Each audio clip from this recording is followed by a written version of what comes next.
don't even know why he collect money for God. Is he broke? Is he on food stamps? I mean, does God need some housing? You know what I'm saying? Is he standing in the projects or something? The cat kept looking the other way.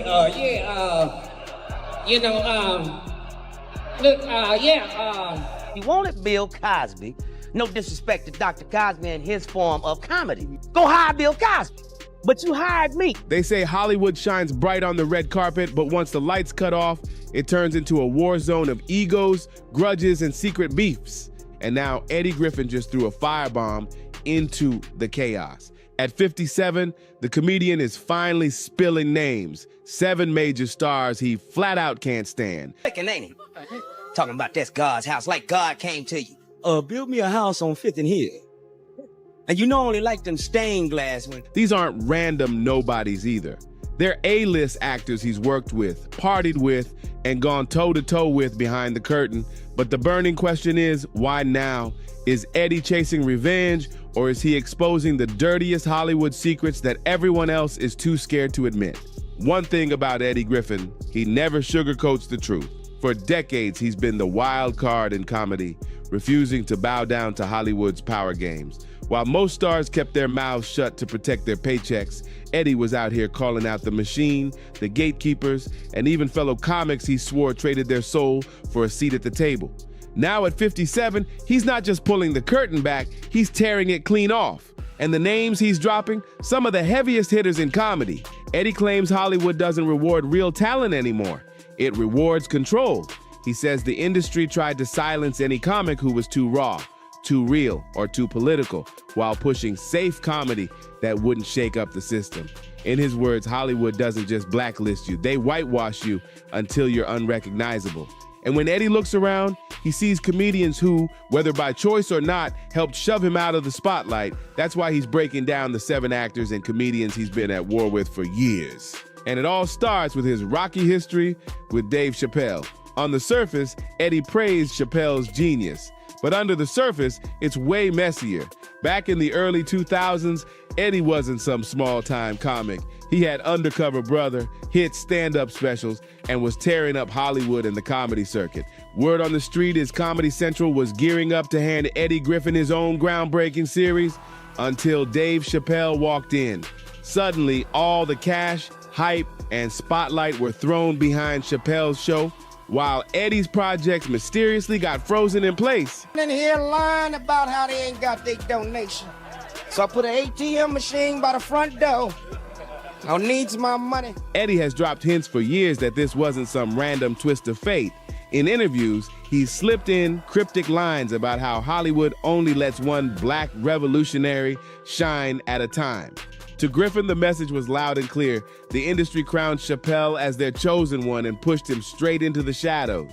Some insiders whisper Eddie's more politically charged comedy had execs shook, and Chappelle looked like the safer bet, at least until he famously walked away from $50 million. But here's the kicker. Fans and comics alike have long speculated that Eddie felt straight up robbed of his spot in comedy history. Rumor has it, he believes Hollywood erased him on purpose just to build Chappelle into the legend we know today. When Chappelle was hailed as the voice of a generation, Griffin allegedly took it like a slap in the face, convinced that if the industry had backed him the same way, he could have been wearing that crown first. And here's where it gets really suspicious.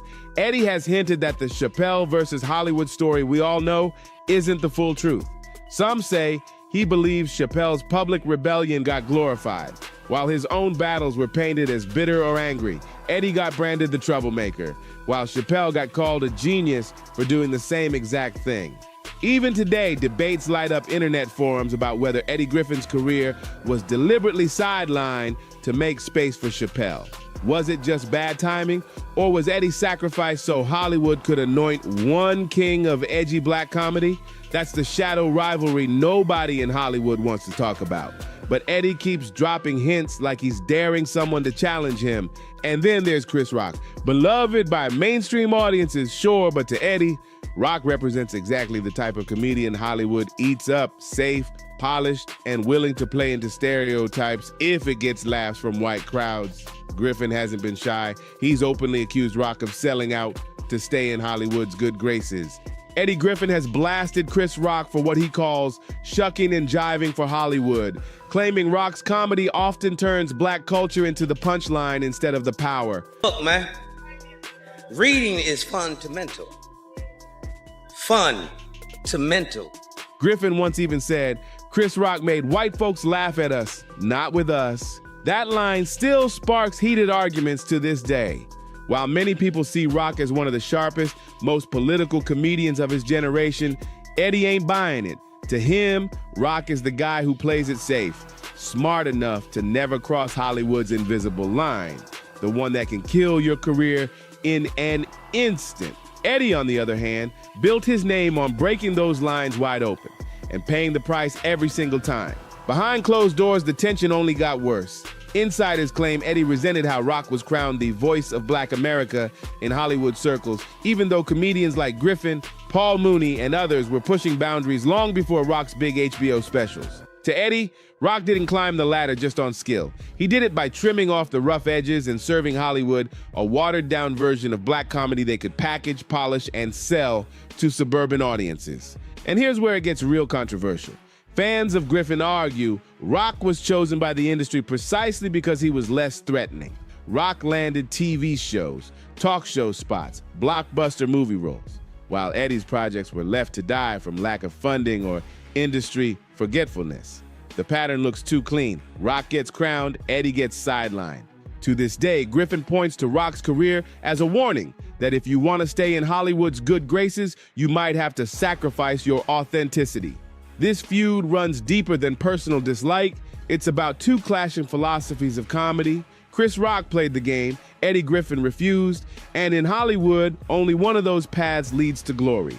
But if there's one comedian Eddie goes after even harder, it's Kevin Hart.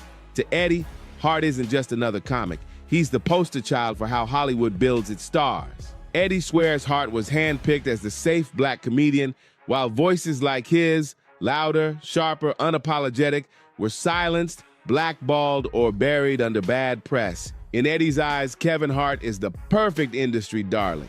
Family-friendly, non-threatening, and always willing to play the Hollywood game without asking too many questions.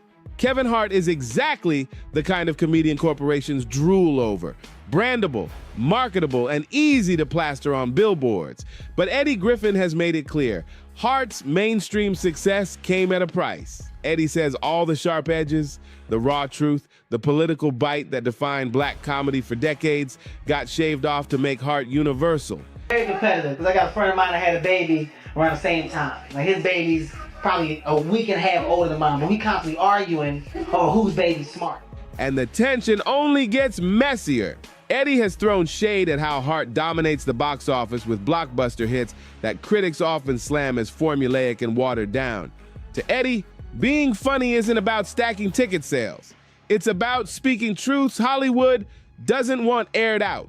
And in his eyes, Kevin Hart plays it safe, dodges controversy, and cashes in because he never dares step out of line. Some fans and insiders push it even further, whispering that Hart's rise wasn't just talent, it was strategy.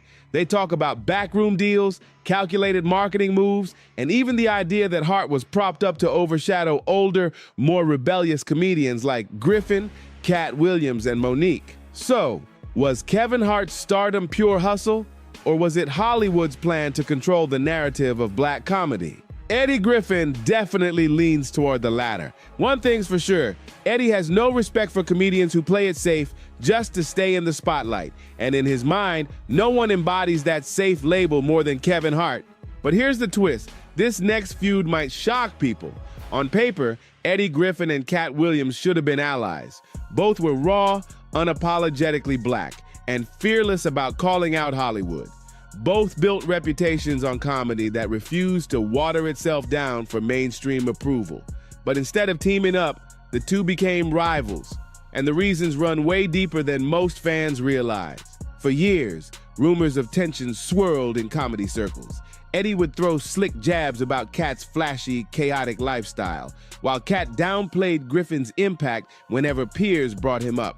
Behind closed doors, Insiders say the two were constantly compared, two rebellious fire starters battling for the same crowd, the same underground credibility, the same spotlight. Yeah, they were trying to be. No, I don't think that Kevin Hart. I think Kevin Hart and Cat Williams are funnier than Eddie Griffin. And Eddie didn't hold back his opinion. He suggested Cat lean too hard into chaos, letting his offstage drama steal the headlines. Arrests, fights, bizarre interviews. Eddie says Cat let the madness overshadow the craft. To Griffin, comedy should be about exposing truths and challenging the system, not feeding the tabloids with self-destruction. In his eyes, Cat Williams turned into a walking distraction. Cat Williams' wild antics gave Hollywood the perfect excuse to dismiss raw comedians as unstable. And here's where it gets shady. Some fans believe the industry actually fed the rivalry between Eddie and Cat. Instead of letting two anti-industry firebrands unite, Hollywood kept them divided. Eddie himself has hinted that the system pits comedians against each other, crowning one while blacklisting the other, all to stop any real solidarity from forming. If Eddie's right, then his beef with Cat wasn't just personal, it was orchestrated. How that drink, nigga, he kept on saying, now, Cat. That's lips. That head. What should have been a powerful alliance turned into a messy rivalry, exposing an ugly truth. Even the rebels and truth-tellers can end up clashing when they're forced to fight for the same crown. And in Griffin's eyes, Cat was way too reckless to ever wear it right. Now, if you ask Eddie Griffin about Steve Harvey, he'll tell you Harvey is everything he refuses to be. Where Eddie chose rebellion, Harvey chose reinvention. And Eddie has never respected that trade-off.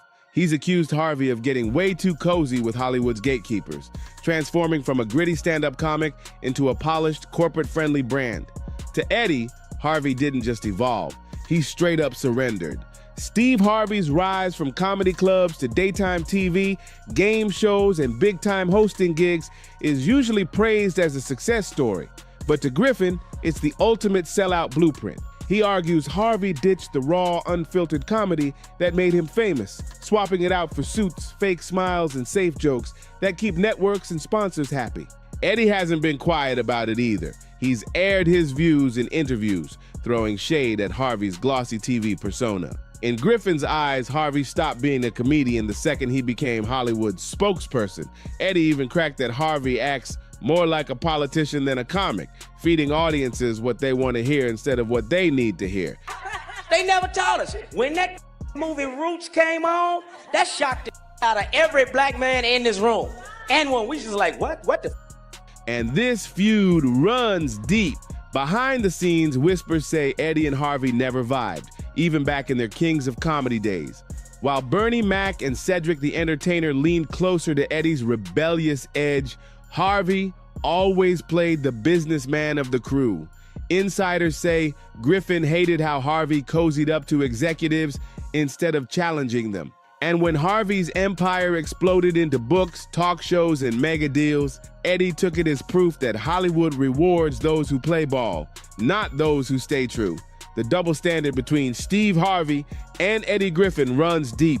Harvey is protected, he can survive scandals, awkward slip-ups, even the infamous Miss Universe fiasco, and still walk away with his empire untouched. Eddie Griffin, he never got that kind of safety net. Some of Eddie's fans swear Harvey became Hollywood's golden boy precisely because he toned himself down, while Griffin got punished for refusing to play that game. At the end of the day, Harvey is everything corporate America wants. Clean, polished, marketable. Eddie, he's the firecracker Hollywood couldn't control, and that's why the two could never see eye to eye. But if there's one thing Eddie despises more than rival comics, it's the Hollywood machine itself. For decades, he's been brutally honest about how producers tried to box him in, strip away his raw edge, and force him into roles that didn't match his talent. Eddie has blasted Hollywood for taking fearless, outspoken comedians and watering them down until they became safe mascots instead of dangerous truth-tellers. He said many times that he lost huge opportunities because he refused to coon for the camera. In his words, producers loved his energy and charisma, but only if he played into stereotypes of black men. Time after time, he was offered roles as the loud sidekick, the goofy comic relief, or the foolish hustler. And time after time, he said no, Eddie refused to tap dance for a paycheck, even though it cost him dearly. While other comedians played the game and stacked up movie deals, Eddie's career often stalled out, and the fight didn't stop with acting gigs. Even in stand-up, producers tried to water him down. Eddie has claimed that networks wanted him to cut the politics out of his specials, told him to focus on safer jokes that wouldn't ruffle feathers. But Eddie wasn't having it. He refused, and those projects either got shelved or buried with zero promotion. Hollywood wanted the laughs, but not the uncomfortable truths. And insiders whisper it went even further. Eddie Griffin may have been quietly blackballed. Behind closed doors, executives allegedly branded him difficult because he spoke up too much in meetings, challenged the suits, and refused to be controlled. In Hollywood, once you're labeled difficult, the phone just stops ringing. For Eddie Griffin, it was never about lacking talent. It was punishment for refusing to bow down. And here's where the conspiracy creeps in. Eddie has flat out hinted that producers didn't just sideline him, they stole from him. He suggested that ideas he pitched in meetings would mysteriously pop up later in other comedians' specials or even full-blown studio films. Jokes, themes, entire character concepts snatched and repackaged with safer faces attached. To Eddie, this wasn't just shady. It was proof that Hollywood thrives on exploiting black creativity while refusing to credit the source. That battle with producers has haunted him his entire career. It's why, despite being every bit as talented, if not more, than Kevin Hart or Chris Rock, he never reached the same superstardom. Instead of playing along, Eddie chose rebellion, and Hollywood punished him for it. Some say that stubborn streak destroyed his career, but others argue it's exactly why he's still respected today. Eddie never sold out, even when it cost him everything. To this day, he insists Hollywood isn't about talent. It's about control. Play the role they hand you and they'll crown you. Refuse and they'll bury you. And Eddie Griffin, he refused every single time. But Eddie's biggest feud isn't with one comedian, it's with the entire system. For decades, he's accused Hollywood of outright theft, stealing the very soul of black comedy. According to Eddie, the industry has a long pattern. Take the style, rhythm, and raw energy born in black comedy club, then repackage it through white faces who get the sitcoms, the movie deals, and the mainstream applause. The originators get sidelined while the imitators get crowned. And Eddie hasn't held back. He's blasted white comedians for jacking not just jokes, but whole personas. He says they copy the swagger, the cadence, the stage presence of black comics, then sell it back to middle America as if it's brand new. Eddie Griffin has accused Hollywood of sanitizing black creativity, stripping it of its edge and repackaging it into watered-down versions that carry none of the original cultural weight. To him, this isn't just shady, it's straight-up cultural robbery. And he's not the only one to say it. Legends like Paul Mooney, Dick Gregory, and even Cat Williams have all warned that Hollywood only embraces black comedy once it's been filtered, diluted, and made safe. But Eddie, he takes it way further. He says whitewash comedy exists for one reason: to keep the real pioneers invisible. Instead of rewarding the innovators, Hollywood builds careers on the backs of imitators. And Eddie hasn't been shy about pointing fingers. In interviews, he's hinted that certain white comedians made millions doing routines that black comics had already been perfecting for years. He's even suggested that studio executives deliberately bury black projects while pushing near identical content from white comics just because it's more palatable for mainstream America. To Eddie, this isn't coincidence. It's proof Hollywood doesn't just silence voices, it steals them. The result? Black comedians like Griffin are left fighting for scraps while safer acts are handed the kingdom's keys. Eddie has said this is why so many black comics flame out or get labeled too controversial, because the industry doesn't want the real thing when it can promote a copy. And here's the part that's most suspicious. Eddie doesn't believe this theft is accidental. He says it's part of a calculated system of control. Reward the copies, erase the creators, push the watered-down versions, bury the originals. To Griffin, it's not just about comedy, it's about who gets to control the narrative of black culture in America. Man does something, it says, John Jones, blacklist, said black, black, black. Now, if a white man does it, it isn't white man Jones, it's just a man. Black man does it, then any white bigot can point his finger and say, see that? There they go again. Well, that isn't right.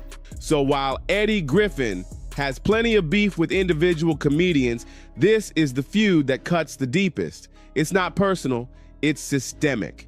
And Eddie has made it clear, as long as Hollywood keeps whitewashing black creativity, he's going to keep calling it out, no matter how unpopular it makes him. At the end of the day, Eddie Griffin's enemies list goes way beyond comedians he doesn't vibe with. It's a roadmap to how Hollywood really works. On the surface, it might look like petty grudges, Chappelle overshadowing him, Chris Rock selling out, but Eddie swears it's way bigger than that. Kevin Hart playing it safe, Steve Harvey cozying up to execs, Cat Williams spiraling in chaos. But when you look closer, a bigger picture jumps out. Eddie Griffin's not just beefing with comedians, he's beefing with the machine that created them. To Griffin, these rivalries are proof that Hollywood isn't about talent at all. It's about control. The system handpicks winners and losers, crowns safe comedians, silences the raw ones, and thrives on division to make sure outsiders never band together. In Eddie's mind, the industry didn't just push him aside. It used his style, his influence, then buried him so others could shine in his place. Call it jealousy, call it bitterness, or call it brutal honesty.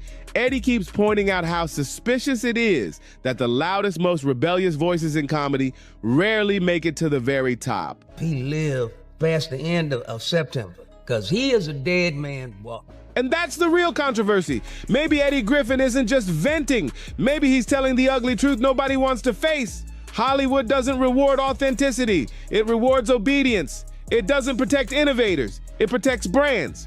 Too raw, too political, too fearless. Then you're either blackballed, sabotaged, or quietly replaced. Think about it. Griffin had the charisma, the talent, the track record to be a household name right next to Chappelle or Hart.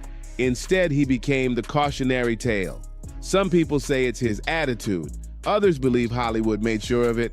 And here's the wild part. Eddie knows it. At 57, he doesn't care anymore.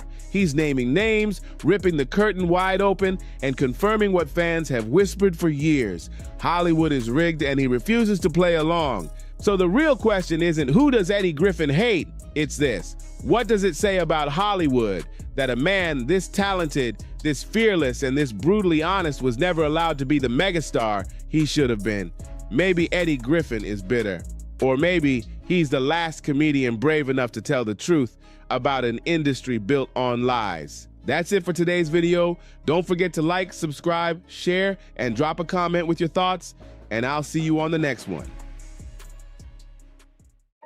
On a comedy show thinking something serious, then these are sick people. They need to be locked away somewhere. Listen to me. I would love to work with Eddie. Eddie won't return my calls. Eddie Griffin is one of those legendary comedians and actors who's never scared to call out Hollywood's shady control games. Recently, Cat Williams dropped a bomb saying Tyler Perry is allegedly scared of Eddie because of all the truths Eddie's been spilling. Tyler Perry is gay. I know he's gay. He knows he's gay. We all have friends that know he's gay. I've hung around Tyler Perry. I've known Tyler Perry for years. Eddie and Cat have been real about the heavy pressure that black comedians and actors deal with in Hollywood. It's a world where you're expected to fit in just to keep getting work. And if you don't play the game, you might just get blackballed quick. They've straight up called out big names like Tyler Perry for allegedly blackballing them. And folks are wondering if Eddie and Cat are secretly teaming up to expose Hollywood's hidden tricks. Something's definitely heating up. For years, tons of actors have felt cornered, forced to go along with things they don't agree with, just so they don't get cut off from work. Eddie Griffin and Cat Williams have been loud about these toxic setups, sharing how they've been pressured, but decided they weren't going to work in such messed up environments anymore. Eddie recently spilled more tea about how Hollywood really works behind the curtains.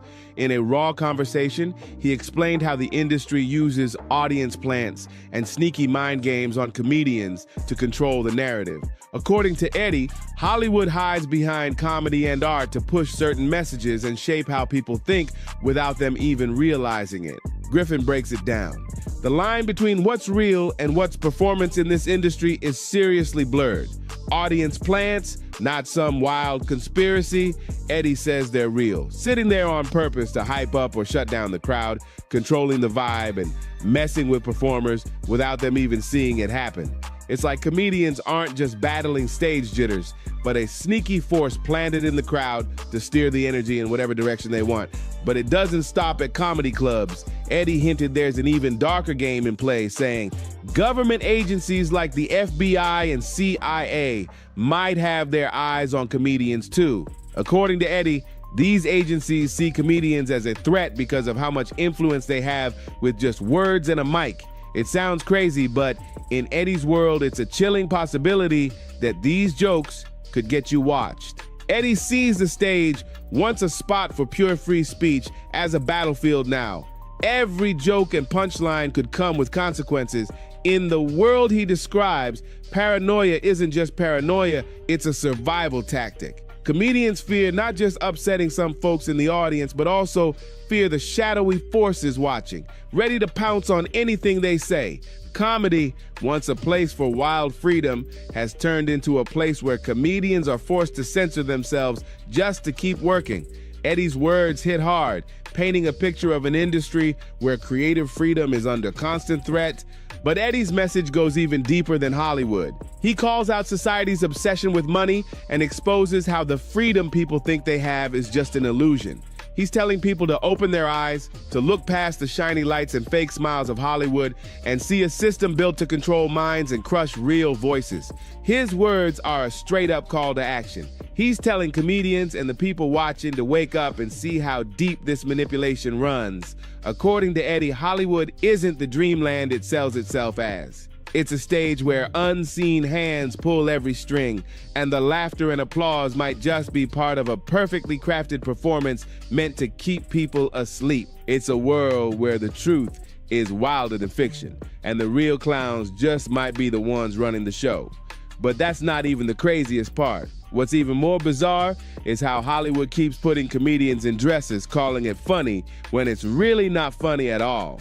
Cat Williams set it off during his explosive January 3rd interview on the Club Shay Shay podcast, and people can't stop talking about it. One hot topic he touched on was the ongoing debate about famous black men being pushed to wear dresses in entertainment, and the way he broke it down was wild.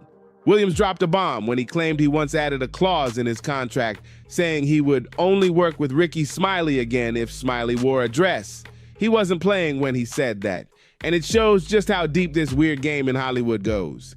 Cat also shared how disappointed he was when Martin Lawrence wanted him to wear his first dress while playing a sidekick in the 2011 movie Big Mama's House. Like father, like son, Cat said, Martin Lawrence tried to put me in my first dress and he wasn't having it. According to Cat, when Martin had to step away for a while, he allegedly told him, "Hey Cat, when I come back, I need you. You my young partner, you my brother in comedy. When I come back, just promise me that my next movie, it'll be me and you, we go and do it together. We go and do some buddy cop shit." Cat claims he agreed right away, not even asking to see the script, trusting Martin's word.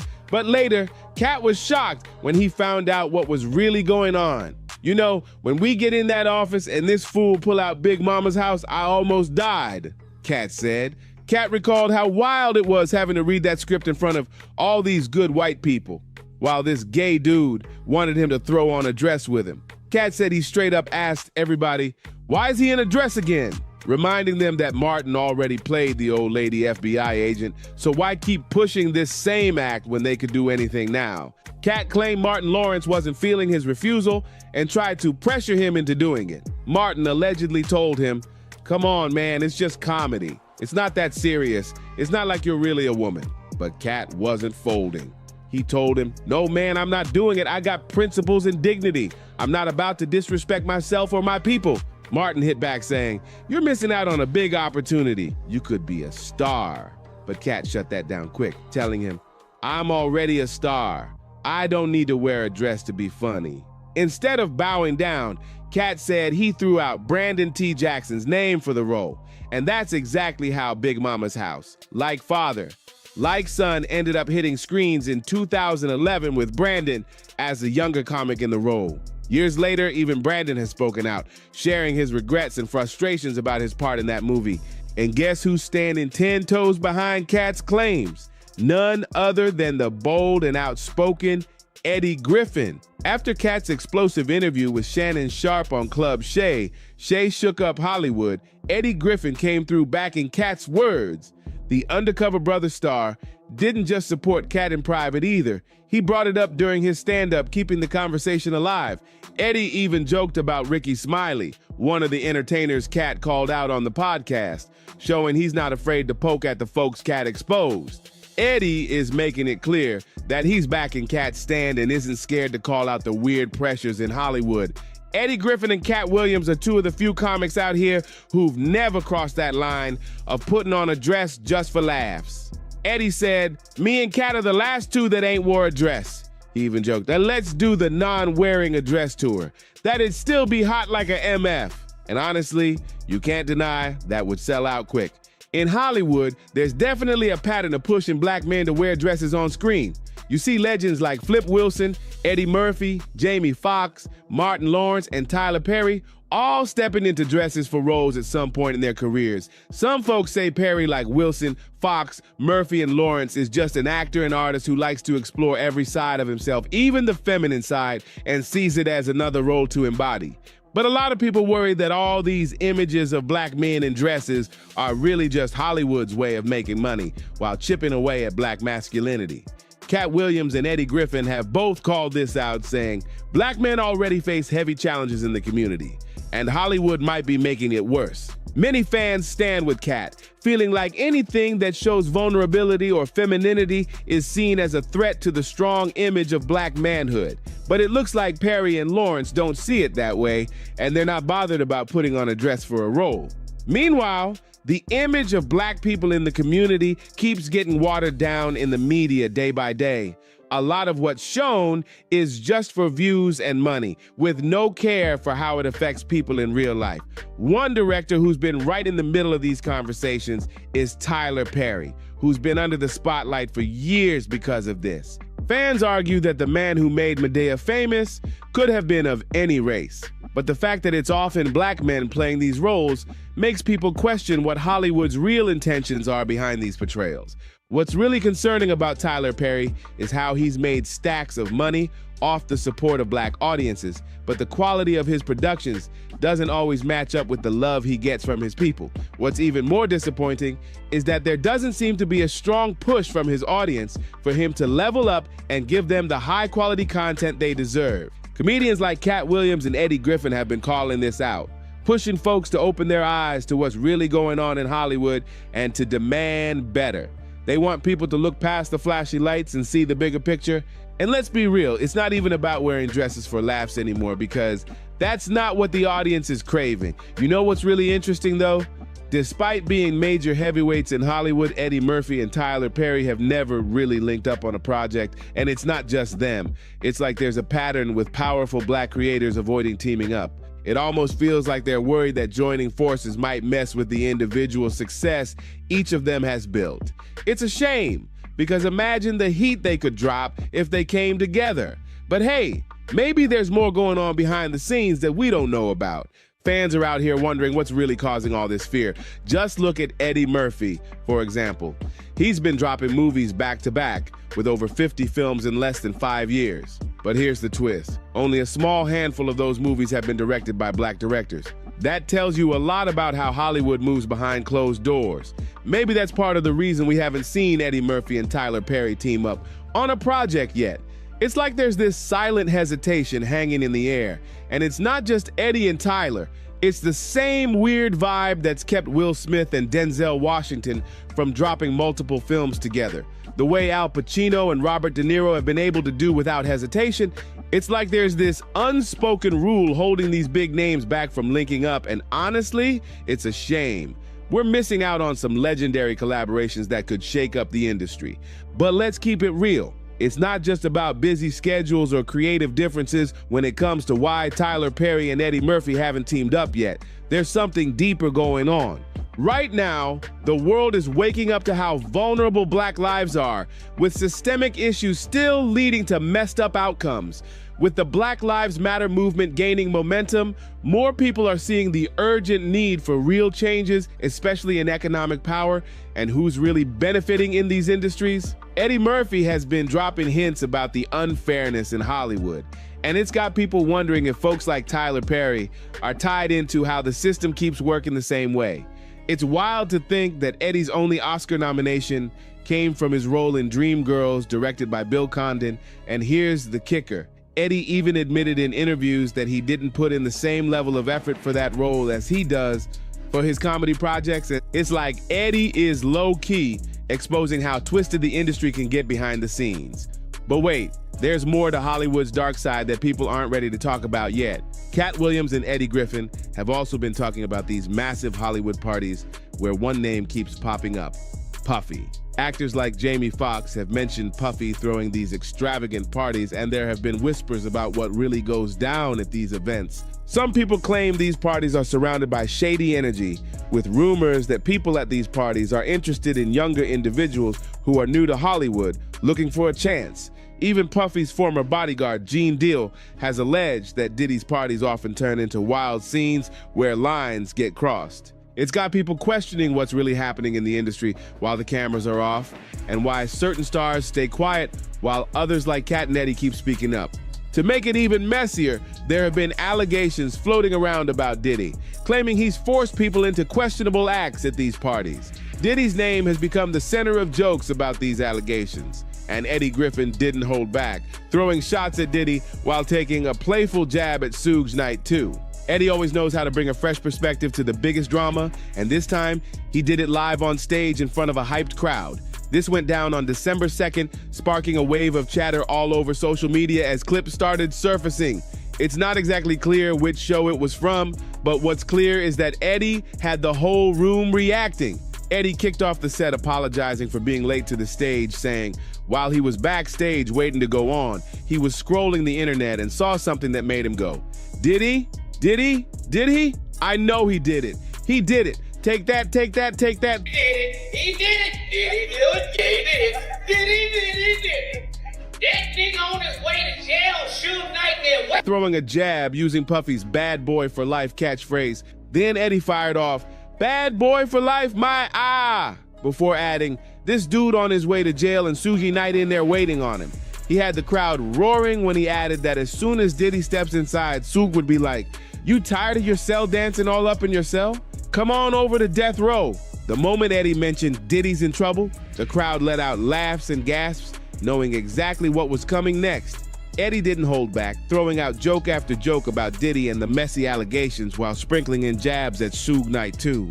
Even Suge himself couldn't escape Eddie's punchlines, with Eddie cracking jokes about Diddy possibly ending up behind bars over these allegations, all while the crowd was losing it with laughter. Eddie knows how to keep it real while making it funny, using comedy to spotlight the chaos swirling around big names in the industry.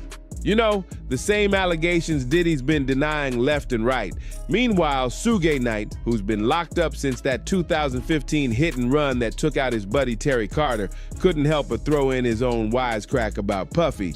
Suge allegedly joked, "Puffy, I don't want to see you go down, but if you need a celly, I'ma grant you my cell, boy. Hope your cooking game's strong and don't get it twisted. I don't want no head, but you gonna be cleaning them toilets." Eddie Griffin's joke about Diddy is actually a spin-off from the same energy he had when those accusations first popped off. Back in December, 50 Cent even posted a clip from Eddie's stand-up clowning Diddy hard while the whole internet watched. Eddie said, "That dude on his way to jail and Suge Knight been waiting on him." Then he joked, "You tired of your celly dancing in your videos, all up in Cell Block C dancing? Come on over to death row, baby." Eddie didn't hold back, saying, "Diddy, he did it," while reminding everyone how 50 Cent is the most petty dude on earth.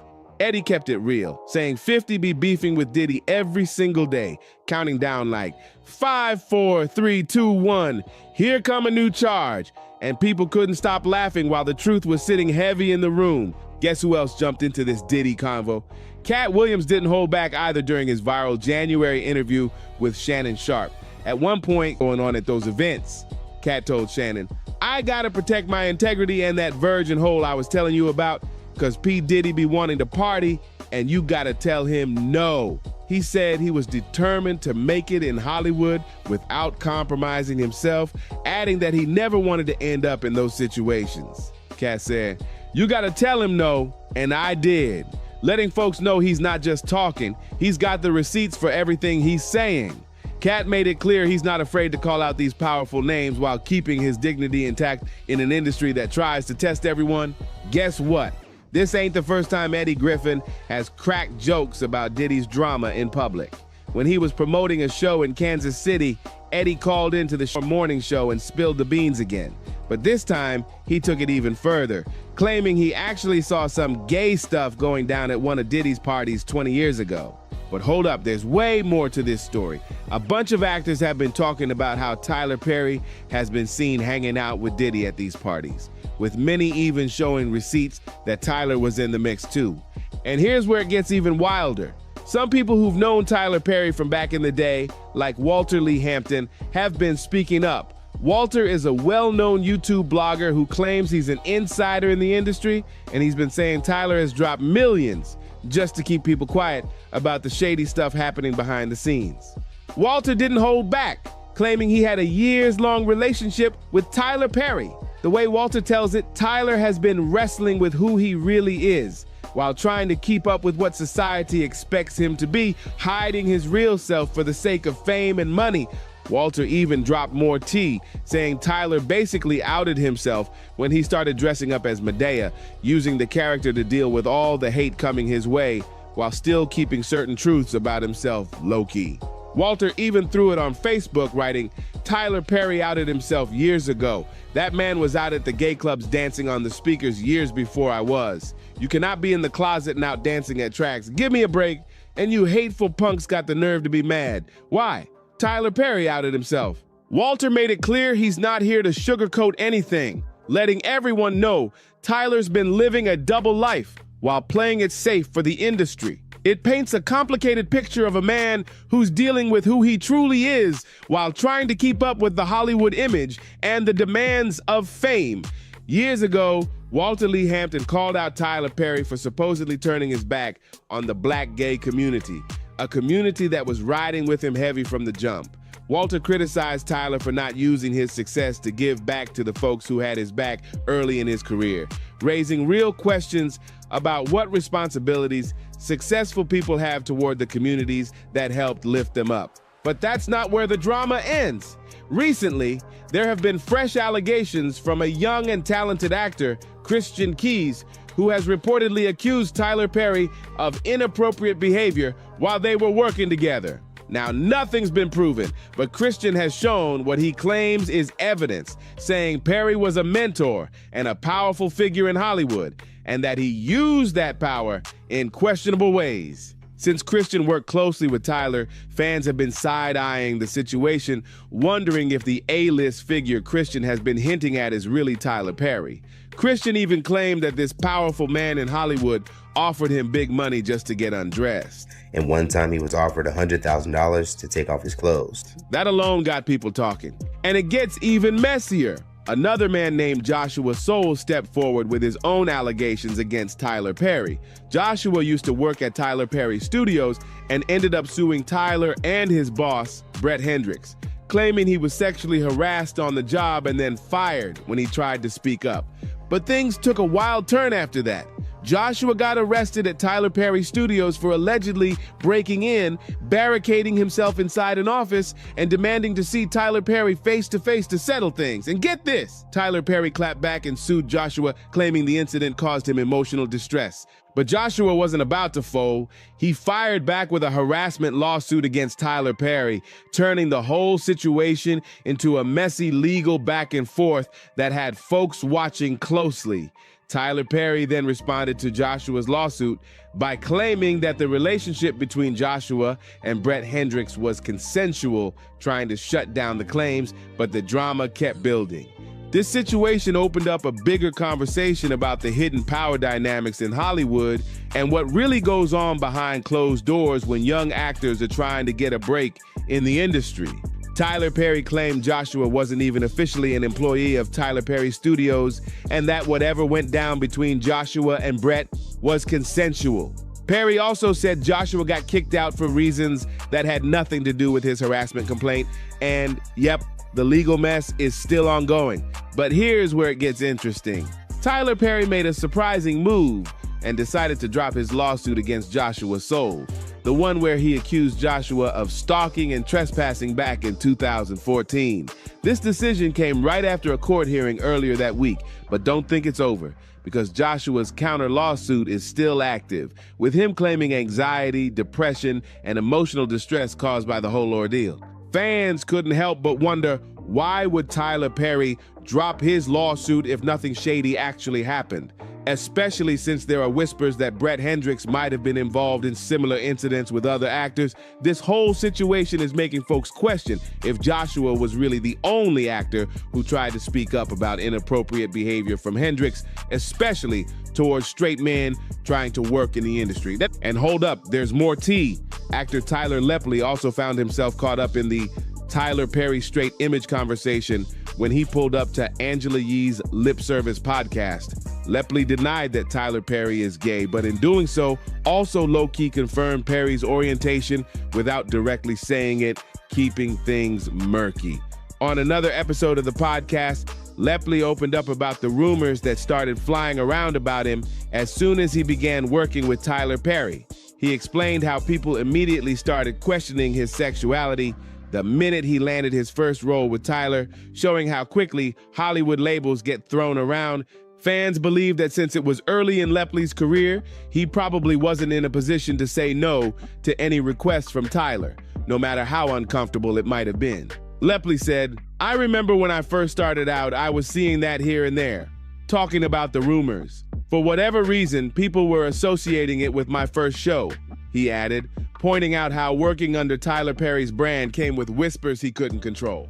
For those who don't know, Tyler Lepley was talking about his role as Benny Young on Tyler Perry's hit drama series, The Haves and the Have-Nots, which has been keeping folks glued to the screen on OWN since 2013.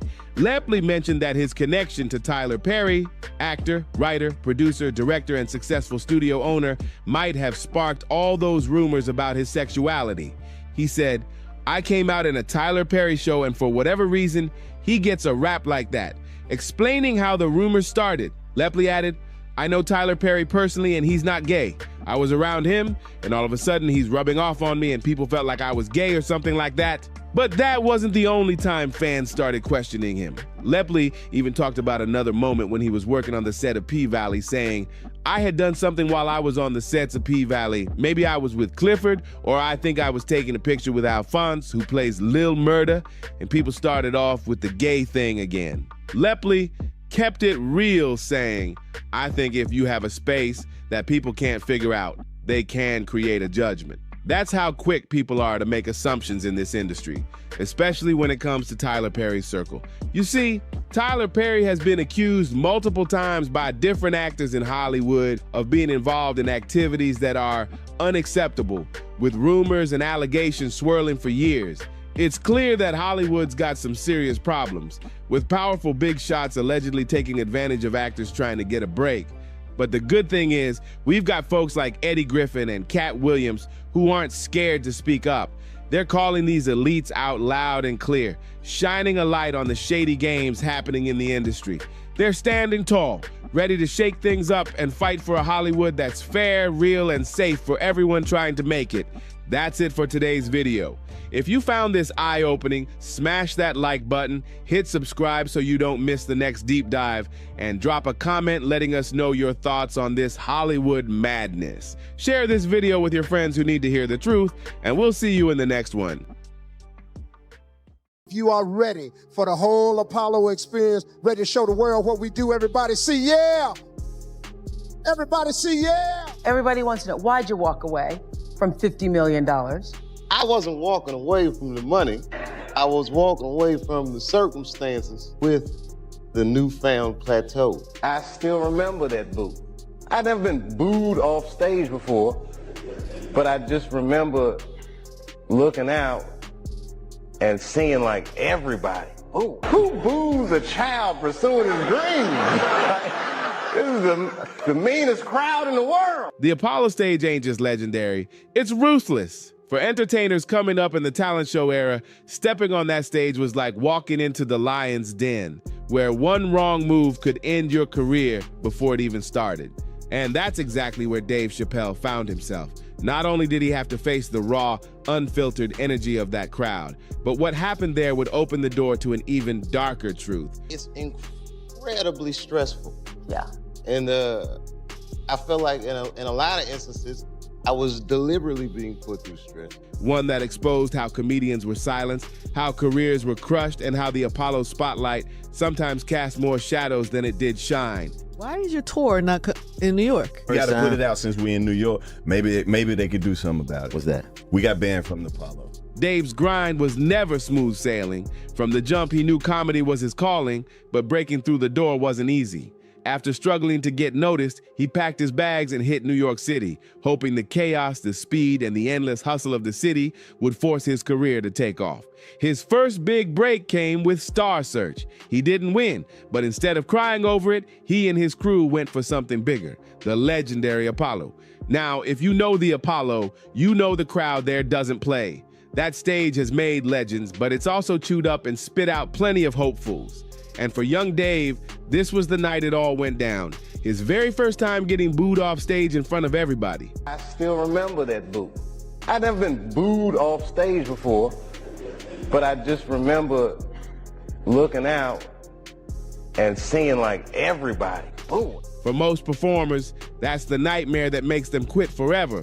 But Dave, he flipped it into fuel. Standing there, hearing the boos rain down in front of his own mother and his crew, he later called the moment freeing. He realized he had just failed harder than he ever thought possible, and he survived.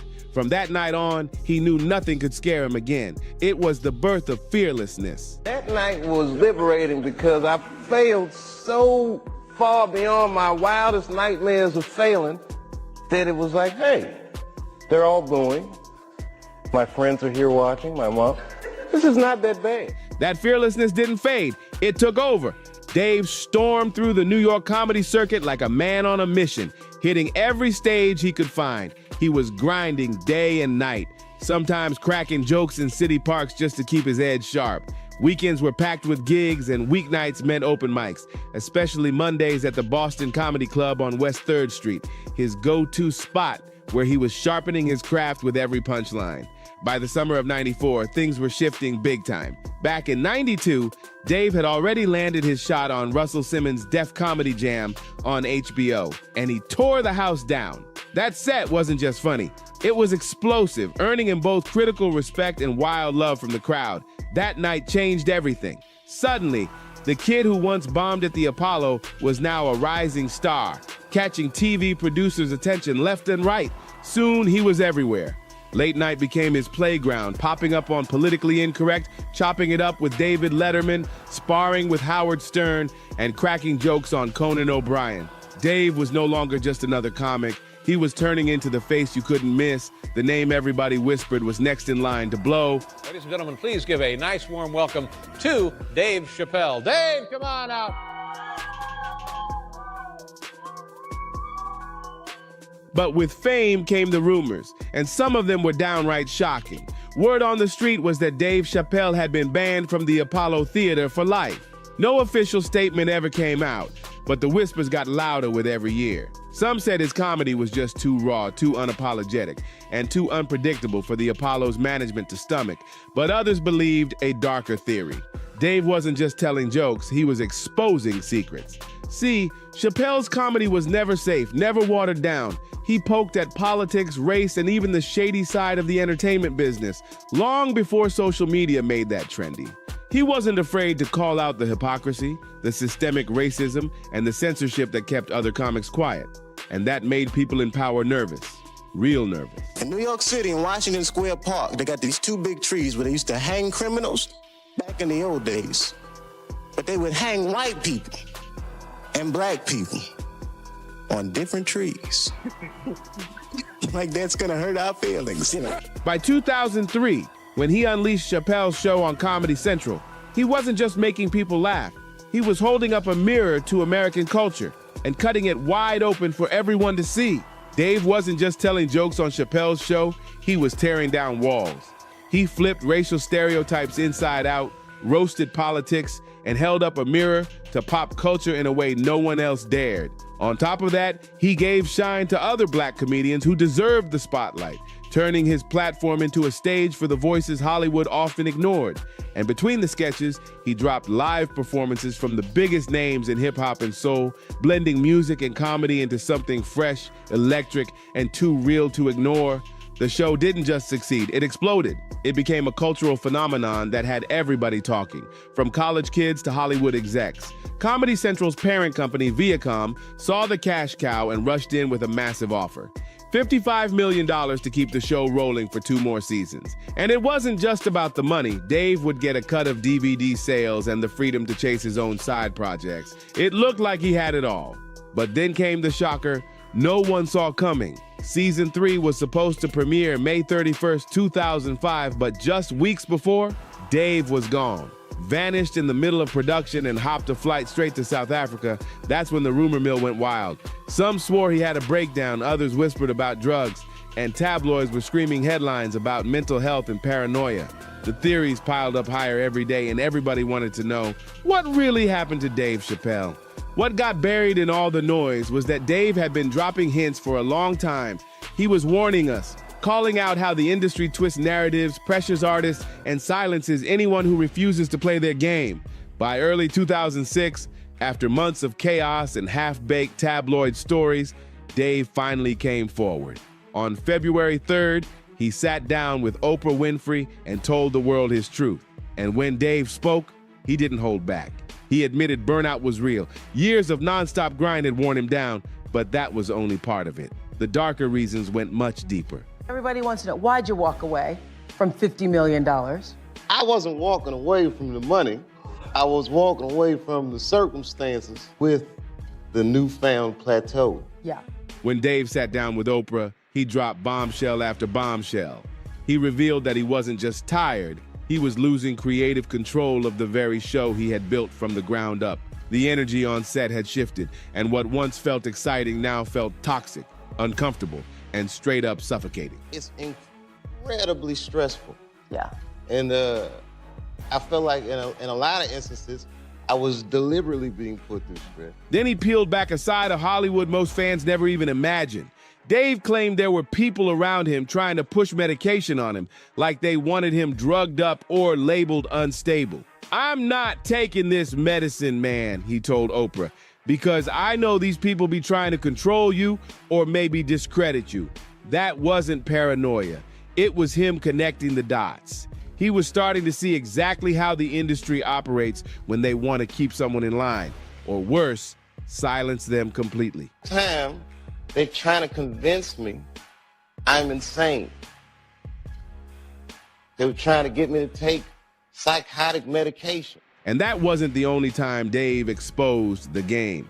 Another shocking story he shared was about Hollywood's obsession with putting black men in dresses for laughs. He said one day he walked into his trailer and spotted a dress hanging there. At first he thought it was a mistake, but no, it was for him. The script suddenly called for a scene where Martin Lawrence's character escapes jail by disguising Dave's character as a prostitute. I'm doing a movie with Martin. Yeah. The movie's going good. So I walk in the trailer.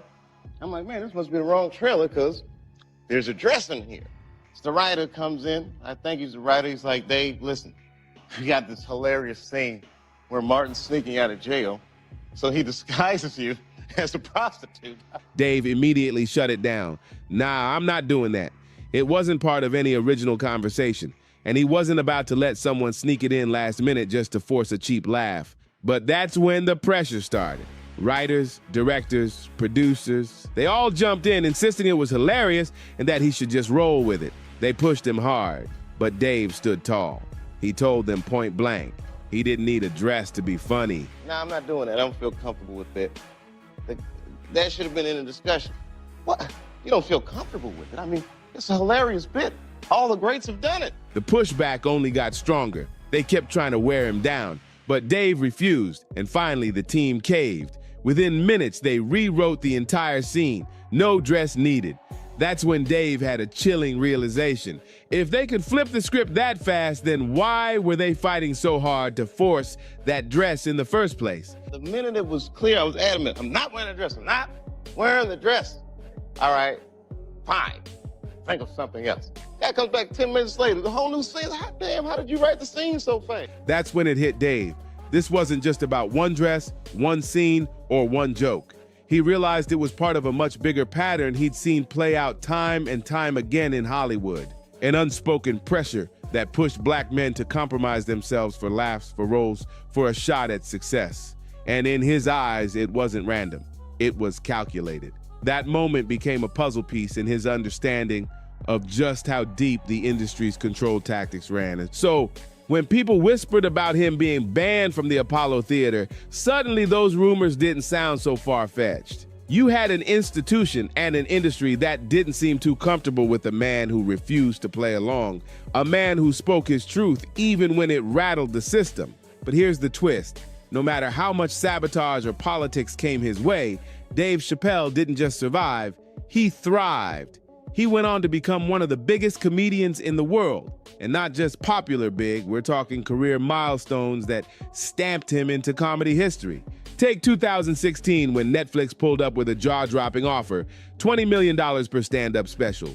Dave signed on and delivered 6 specials under that deal, each one pulling insane audiences and sparking heated conversations everywhere. And the recognition? He stacked up 6 Emmy Awards, 6 Grammys, and in 2019, he got crowned with the Mark Twain Prize for American Humor, the highest honor in comedy, handed out by the Kennedy Center. That's straight-up comedy royalty. And he didn't stop there. He snagged Primetime Emmys for Outstanding Guest Actor on Saturday Night Live twice, first in 2016, then again in 2020. The same guy who once got booed off the Apollo stage was now standing at the very top of the game. Of course, those Apollo rumors never completely disappeared. But to be fair, Dave wasn't the only one with alleged Apollo drama. Even big names like Kathy Griffin reportedly got the boot in 2009 after dropping profanity during her set. The theater had strict rules, and according to reports, they even sent her a letter officially banning her. Kathy later joked about it in her routines, but she admitted it made her think twice before stepping on any other prestigious stage again. Fast forward to 2025, and the Apollo was still making headlines. This time, it was the 85 South Show, one of the hottest comedy groups out right now. During a meet and greet event, things spiraled out of control, tensions flared, security had to step in, and the whole vibe turned chaotic. After that, the Apollo made their move. No more 85 South. Just like that, the group was effectively banned from ever hitting that legendary stage again. But bans aren't the only scars the Apollo leaves behind. Its reputation for being one of the most brutally honest crowds in entertainment has humbled countless performers.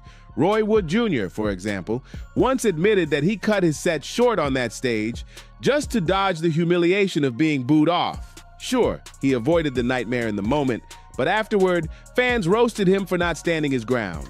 And then there's Chris Rock, long before he became one of the sharpest voices in comedy. In his early grind days, he got a taste of that Apollo fire too. The crowd didn't just make him work, they came down on him hard. It wasn't an official ban, but the cold reception he got was the kind of thing that could crush a young comic's confidence. Every year, I mean nothing. Like Lincoln's birthday. First of all, Lincoln didn't do anything. They said Lincoln freed the slaves. He freed the slaves. They had no rights whatsoever. They couldn't vote. They couldn't buy any property. Instead of folding, Chris flipped it into fuel. Those tough Apollo nights sharpened his delivery and helped mold the razor-sharp edge that made him a legend. Tiffany Haddish also felt the sting of the Apollo's cutthroat crowd early in her career. Reports say her performance flopped so badly, she even faced a brief ban from the venue. Tiffany herself has admitted the Apollo can break you if you're not ready, but she took the bruises, leveled up, and figured out exactly who she was as a performer because of it. And even Bernie Mac, yes, the legend himself, didn't always get love at the Apollo in his early years. Those crowds didn't just hand out applause, they made him fight for it. Bernie never got formally banned, but the struggle he faced on that stage was proof that the Apollo could humble anyone. There were nights when Bernie Mac wasn't exactly welcome back after a rough set, but here's the difference. Bernie was built for the fight. The Apollo didn't break him, it hardened him. Surviving that stage was like training in the toughest gym in the world, and every bruise, every boo turned him into the powerhouse comic we all remember. Cheryl Underwood's journey wasn't much different. She's spoken openly about how brutal the Apollo audience could be. unforgiving, sharp, and quick to turn on you if you weren't locked in. Early on, she struggled to find her rhythm, but instead of folding, she took it as a challenge. Those tough nights helped her sharpen her timing, grow as a performer, and build a career that would later make her a household name. And that's the real twist about the Apollo. For all the boos, bans, and harsh rejections, so many comedians who got chewed up on that stage went on to blow up anyway. But behind the glamour and the history, the Apollo carried its own scandals and controversies, stories that exposed the darker side of the so-called legendary theater. At the top of the list, its infamous tradition of booing performers off the stage. Sure, people call it part of the fun, but it often went way beyond just yelling. Acts were sometimes humiliated with props, brooms sweeping them off the stage, or even fake prop guns aimed at them to drive them out. While some audiences laughed, others called it degrading and flat-out exploitative, especially for newcomers just trying to catch a break. And it didn't stop there. Accusations of censorship dogged the Apollo too. When live performances were later aired for TV syndication, heavy edits chopped out more than dead air. They cut away controversial moments, raw energy, and anything too real. Fans complained that the very soul of the Apollo was being sanitized for TV audiences. Then came the host drama. When Steve Harvey stepped down in 2000 and Rudy Rush took the mic, the backlash was immediate. Longtime viewers weren't happy, saying the show lost some of its magic the moment Harvey walked away. It was just one more layer of mess behind the curtain of an institution that always prided itself on honesty. The Apollo stage wasn't just legendary, it was chaotic behind the curtain too. Over the years, the theater shuffled through a lineup of big-name hosts. Sinbad, Steve Harvey, Monique, Whoopi Goldberg, Anthony Anderson, each bringing their own flavor. But the constant switch-ups made it hard for audiences to lock into a consistent vibe. Some longtime fans even complained the constant turnover was stripping the show of its true identity. And the scandals didn't stop there. By 2008, the show was shut down altogether. Officially, producers blamed declining ratings and changing viewing habits. But loyal fans weren't buying it. They saw it as a bad move and weren't shy about voicing their frustration.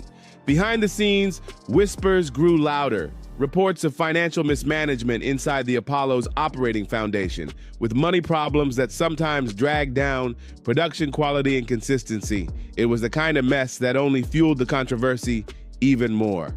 When the Apollo tried to come back with its Fox revival from 2016 to 2018, things didn't exactly go as planned. The format had been altered, and diehard fans said it strayed way too far from the classic version they loved back in the 1987 to 2008 run. The backlash hit fast, with audiences calling for a return to the raw, old-school style that made the Apollo an icon in the first place.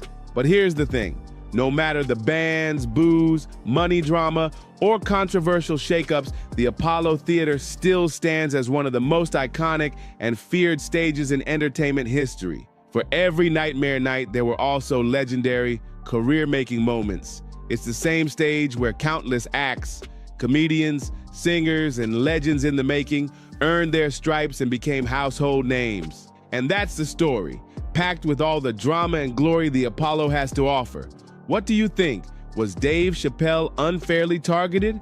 Or is the Apollo just that ruthless? Drop your thoughts in the comments. Don't forget to like, share, and subscribe, and I'll catch you in the next one. Two things.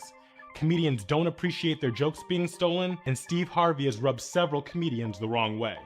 Well, it looks like Harvey has found himself in some trouble again. So here's what Curry really meant when he said Steve was in trouble again. So I had a beef on that. He had, and he did all my Halloween material. He wasn't playing. Mark Curry went straight for the jugular and didn't hold back. It happened to me to do that, homeboy. Right. So you made enough money. You made enough. What? Why are you on my material? He called out Steve Harvey in a bold move that's got everyone in the industry talking. Still stealing his jokes. Hey man, listen to me. Yeah. Now I'm getting sick of this right here. Yeah. Mark Curry need to grow. Been on stage since 2015. And when Steve finally responded to the accusations, let's just say Curry wasn't buying a single word of it. He didn't know. He didn't steal your. So there's no need to. No one else has did that. People who've been in the entertainment game for a while know exactly how shady things can get behind the scenes. The showbiz world is full of messy layers, and comedy, that's a whole different battlefield. From people jacking jokes to stealing entire routines, it's cutthroat out there. And according to Curry, Steve didn't just cross the line, he leaped over it. Curry is putting Steve Harvey on full blast, accusing him of stealing his material. We're talking about a man who built a name for himself off humor, now being accused of lifting someone else's work. That's not just shady, it's career-threatening, especially for someone like Steve, whose whole image is about being real, inspirational, and self-made. Curry's throwing serious shade, suggesting that some of the very things fans loved about Harvey's stand-up might not have even been his to begin with. That's wild. In an industry where it's already tough to know what's authentic, this kind of drama hits hard. But what really makes it explosive? This isn't the first time Steve's name has been dragged into allegations like this. Over the years, he's been tangled in a few similar messes, and now people are starting to connect the dots. Curry's claims are just adding more heat to a fire that's been smoldering for a while. The question now is, how much of Steve's legacy is really his? Because if Curry's telling the truth, things could get ugly real quick. Could it actually be true? Is Steve Harvey not the flawless, wise life coach he's built himself up to be? We might be looking at a whole chapter of his rise to fame that somehow never made it into his best-selling books or motivational talks. Whatever, yeah. Okay. Who took his show? I can Kelly Clarkson take your show, home. Now, usually when someone throws around accusations in Hollywood, it's easy to dismiss them, especially when the person doing the accusing hasn't had much of a career to risk. But that's not the case here. Mark Curry is no struggling comedian looking for attention. He's a 90s legend. Curry isn't some random name trying to get clicks. This man was the Mark Cooper from ABC's hit show, Hangin' with Mr. Cooper. He was already a star back when most of today's celebs were still dreaming of getting their shot. With roots in stand-up, he earned his shine on stages across the world, selling out clubs and packing theaters with his electric energy and wild charisma. But now, Curry isn't on a comedy tour. He's on a truth tour. And it looks like his first stop is calling out none other than Steve Harvey for being a straight-up joke snatcher. That's right. Curry is saying Steve didn't just get inspired by his material, he flat out used it on national TV. Curry's not staying silent anymore. In 2 separate interviews, he exposed that Harvey allegedly took jokes right from his own act and recycled them on his shows. He didn't just imply it, he said it directly. A while back, during an appearance on Fox Soul's The Mike and Donnie Show, Curry opened up about the drama, saying he had major issues with Steve over what went down. In his own words, Steve stole my material on his show, so I had a beef on that. It's not just some backstage gripe. It's being said out loud, on record, in front of the world. And when someone like Mark Curry talks, people listen, especially when he's calling out one of the biggest names in the game. Mark Curry didn't mince words when he said, when he was on his Bulls talk show, he did all of my Halloween material. 1 full Halloween. Yeah, he went there. In a bombshell video dropped by TMZ on Monday, Curry laid it all out, loud and clear. He accused Steve Harvey of lifting his comedy material not just once, but twice. Is that he used my material on both his platforms. Yeah. After I talked to him, I saw him at Def Jam. I went up and talked to him. I said, man, you're using my material. And we're not talking about subtle similarities. Mark's saying full-on copy-paste vibes. According to Curry, this isn't just hearsay. He confronted Steve directly about the joke theft years ago, but guess what? The joke jacking didn't stop. Curry told the TMZ crew that Harvey reused his stuff on not just the Steve Show, but also on Kids Say the Darndest Things. That's 2 national platforms where Curry claims Steve served up his bits without giving credit or cutting a check. He didn't hold back. You're taking money out of my pocket, Curry said. You've made it. You're very wealthy. Stop using my material. That Steve Harvey stole his Halloween bit because it was a personal story. He was talking about himself growing up. That's a heavy statement coming from a fellow vet in the comedy game. Mark even recounted a face-to-face moment with Steve. He said, I saw him. I walked up and told him, baby, you using my material. You taking money out of my pocket. You made enough. You rich. You don't need to be doing this to me. But instead of backing off, Curry says Steve used the same stuff again, this time on his kids' show. And people are definitely tuning into this mess. Some fans are actually siding with Curry. One person even said, I feel his pain. I've been dealing with gameless people like that my whole life. I seen Mark Curry live. He gave you your money's worth. And that last part, that hits hard, because this isn't the first time someone's put Steve Harvey's name next to controversy, and it might not be the last. Everybody ain't hating on him, so there's gotta be some truth to what folks are saying about that dude. That's the word on the street. And Mark Curry clearly isn't alone in thinking Steve Harvey might not be as squeaky clean as he looks on camera. Mark was heated, really heated. Staring dead into the camera, he fired off. Steve Harvey, stop using my material. Just call me, and I'll tell you how to use my material. That wasn't a joke. That was straight up frustration boiling over. Then Mark took it even further, saying, if you're gonna steal someone's material, at least do it right. That line hit hard. And just before wrapping things up, Curry revealed he's gearing up to drop a comedy special of his own. No more silence. He's stepping back into the spotlight, and he's not holding back. Now, considering Steve Harvey's entire image is built on being the wholesome, no-nonsense life guru, you know he didn't take kindly to all of this. He came back swinging. Steve flat out denied everything, said it was all lies, and claimed Curry couldn't even name a single joke that was supposedly stolen. I'm getting sick of this right here, Steve snapped. Mark Curry needs to grow up. He then hit back with, Steve Harvey ain't been on a stage since 2015, talking about himself in third person like a heavyweight champ defending his title. When the interviewer brought up the Little Big Shots joke accusation, Steve looked shocked. Are you kidding me? His voice got sharper and his tone ice cold. It was clear that the accusation touched a nerve. He kept pressing, saying, ask Mark Curry what joke he talking about. Steve didn't stop there. Get a life, get a career, he snapped. Then he doubled down, saying, I've never stolen a joke in 35 years. He confronted you about it before, and then even after that, he used it again. And he still ain't said what joke it is. Get a life, get a career. Right. Go do something, man. So now it's a full-blown comedy war. Two seasoned vets, both with reputations to protect. But who's telling the truth? That's the million-dollar question that's got everyone watching. Looks like Mark Curry wasn't just talking, he came with receipts. And once he dropped that evidence, his beef with Steve Harvey hit a whole new level. Curry hopped on Instagram and dropped a now-deleted video that had fans shook. In the clip, he lined up one of his old episodes from his 90s sitcom, Hanging with Mr. Cooper, and compared it to Steve Harvey's show. The topic? A Halloween joke. And the resemblance? Way too close for comfort. In the Hanging with Mr. Cooper episode, Mark joked about dressing up with a brown box to look like a UPS man for Halloween. Flash forward to a 2015 episode of Steve's show, and guess what? Steve delivered the exact same joke. Every Halloween I had the same outfit on, just a brown box, Steve told the audience before calling himself a UPS guy. Sound familiar? Because it sure did to a lot of people watching. Fans didn't miss a beat, and they started rallying behind Mark.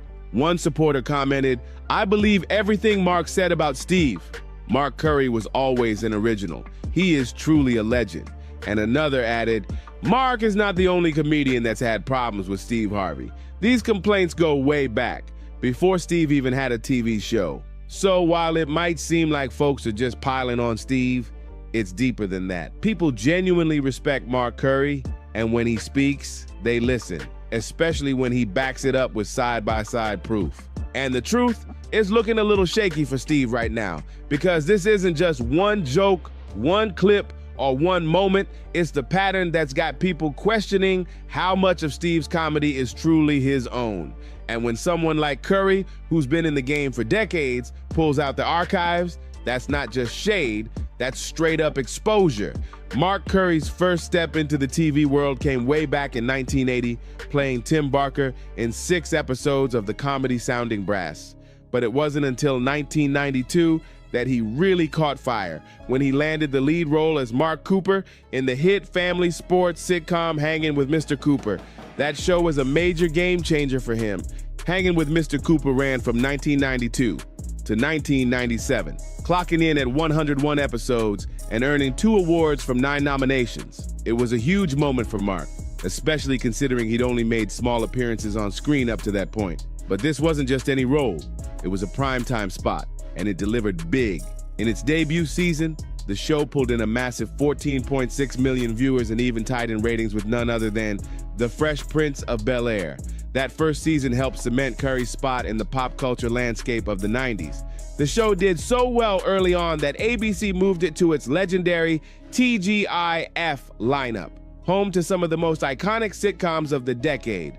But unfortunately, Hanging with Mr. Cooper couldn't hold on to that early magic. Behind-the-scenes changes, like character swaps, new showrunners, and constant time slot shakeups, took a toll. The series struggled to maintain a steady rhythm, and over time, the ratings dropped. My man, what's it like to be on television? And I tell him, I said, it's live. You know why? Because on television, you can do whatever you want to do. For example, if I wanted to thunder and lightning, I could do that. Watch. By season 5, it was clear the show couldn't bounce back, and it was officially canceled after airing just 13 episodes that final season. Unlike other shows from the golden age of black sitcoms, Hanging with Mr. Cooper didn't quite leave the same lasting imprint. It was syndicated on networks like BET, Nickelodeon, and Paramount, and even hit streaming on platforms like Hulu and Max, but it never reached that timeless classic status. The tough part, while Curry had a solid run, he didn't get that one breakout series that would carry his name across generations. And in Hollywood, that kind of long-lasting recognition can make all the difference. My theme music.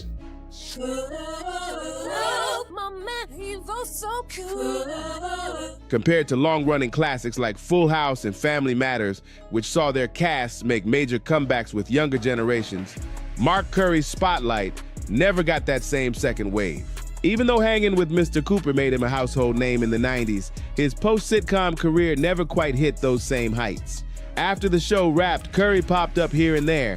He did 2 episodes on The Jamie Foxx Show in 1998 and later appeared in 6 episodes of The Drew Carey Show in 2000. Then fans got a surprise when Mark played Max Cooper in Fat Actress, the edgy comedy created by Kirstie Alley. He starred alongside Alley, Rachel Harris, and Bryan Callen in the series, which followed an actress trying to navigate fame and body image in Hollywood. It was a standout project, but sadly didn't gain long-term traction. After that, the TV roles slowed down. He only appeared in a single episode of House of Pain in 2008, in the episode titled Reunited and It Don't Feel Good. But Curry didn't disappear entirely. In 2003, he hosted Animal Tales and BET's Coming to the Stage. A year later, he showed a different side of himself on Celebrity Mole, Yucatan, where he made it all the way to second place, losing only to Dennis Rodman. By the end of 2008, he was still hustling, performing stand-up at the Lollapalooza Comedy Festival hosted by Tracy Morgan. From 2009 to 2011, Curry stayed active by hosting Foxhole Live at the Conga Room in LA every Monday, broadcast live via satellite radio thanks to Jamie Foxx. Then in 2012, he joined the Royal Comedy Tour, sharing the stage with other big-name comics. And many who attended said Mark stole the whole show, delivering non-stop laughs and reminding everyone why he was a fan favorite. But back in 2007, Curry nearly lost everything. A freak accident happened while he was doing laundry. An aerosol can fell behind a water heater and exploded, burning his arm back inside. It was a scary moment that could have ended everything, but Mark pushed through like a fighter. As part of his recovery, Mark Curry had to spend 3 days in a medically induced coma and months more healing at home. But the physical pain wasn't even the worst part. Whether it was the frustration of never reaching that A-list fame, the trauma of the explosion that burned 20% of his body, or a mix of everything, Curry was in a dark place, real dark. He even admitted he thought about ending his life, but thankfully he had some real ones in his corner. Legends like Richard Pryor and Sinbad who helped pull him through that storm. After the healing process, Mark slowly found his way back on screen, mostly through guest spots. But his first major role post-accident came in 2012, when he played a comedy writer in See Dad Run, staying on for 3 full seasons. It wasn't a huge return, but it proved he still had that spark. Looking back, it makes sense why Curry feels so strongly about his material being stolen. For years, Eyes were probably watching him, studying his delivery, his jokes, his timing, without him even knowing. Which could explain how someone like Steve Harvey could recycle his bits so easily without getting caught for so long. And speaking of Steve, let's be real, Curry calling him out for joke theft is just one chapter in a much bigger book of controversy tied to Harvey's name. Most people recognize Steve Harvey as one of the biggest names on TV, a polished host with charm and suits for days. But what many don't know is how he really climbed the ladder. Born in West Virginia, Steve started grinding in comedy clubs back in the early 90s. His big break came hosting Showtime at the Apollo from 1993 to 2000. Then in 1997, Steve hit the road with comedy heavyweights Cedric the Entertainer, D.L. Hewley, and Bernie Mac for the Kings of Comedy Tour, a cultural phenomenon that later became a movie in 2000. From there, Harvey didn't stop. He launched the Steve Harvey Morning Show in 2000 and made his film debut the same year in The Fighting Temptations. The man built an empire, but not without a few clouds following him. Eventually, Steve Harvey had to step away from stand-up, not because he lost his edge, but because he was booked everywhere. Between his radio show, TV gigs, and brand deals, comedy had to take a back seat. But in 2022, Steve finally admitted the real reason he quit stand-up. And it had nothing to do with being too busy. While promoting a new show, the 66-year-old comedy veteran revealed that cancel culture made it too risky for him to keep performing live. He was blunt about it. Today's political climate is too tight for a comedian with sponsors to really speak freely. Steve said, "The only way I can do one more special is if it's the very end of my television career, because it will end my television career." That's a heavy statement from someone who once ruled the stand-up stage. These days, Harvey is most known for hosting Family Feud and a string of other shows. But before all that, he was the face of Showtime at the Apollo and dropped several successful comedy specials. Still, the game has changed and Steve knows it. "We're in cancel culture now," he said. "No stand-up that's sponsor-driven can say what they want anymore. Chris Rock can't. Kevin Hart can't. Cedric the Entertainer can't. D.L. Hewley can't." He added, "The only one who can say what he wants is Dave Chappelle because he's subscription-driven, not sponsor-driven." Harvey made it clear. If he had tried to keep his stand-up career going in today's climate, it would have been a wrap. "Political correctness has killed comedy," he said. "Every joke you tell now hurts somebody's feeling," and he wasn't done. "People don't get it. Comedy has to be about something. It's got to be about somebody. We can't just tell jokes about puppies and bushes all day. Real comedy comes from real situations and real people." So will Steve ever hit the stage again? Maybe, but only once he's ready to hang up his TV crown for good. "If I come back," he said, "I'll have to wait until I'm done. And I'm not done. I want to do one more. I'll probably have to call it This Is It." Until then, Harvey's staying in his lane, racking up hosting jobs and staying out of trouble, or at least trying to. But here's the kicker. While Steve Harvey claims he's just busy grinding, it seems like part of keeping his plate full might include swiping material from other creatives and passing it off as his own. Just like Mark Curry exposed, and even though Curry came with receipts and Steve denied it all, that denial isn't sitting right with everybody. Why? Because it turns out, if the whispers are true, Steve's rep might be even worse than what Curry laid out. Let's rewind back to the Kings of Comedy Tour. That legendary lineup included Steve Harvey, Bernie Mac, Cedric the Entertainer, and D.L. Hewley. On the surface, they looked like a solid brotherhood of comedy giants. But behind the curtains, it might have been a whole different vibe.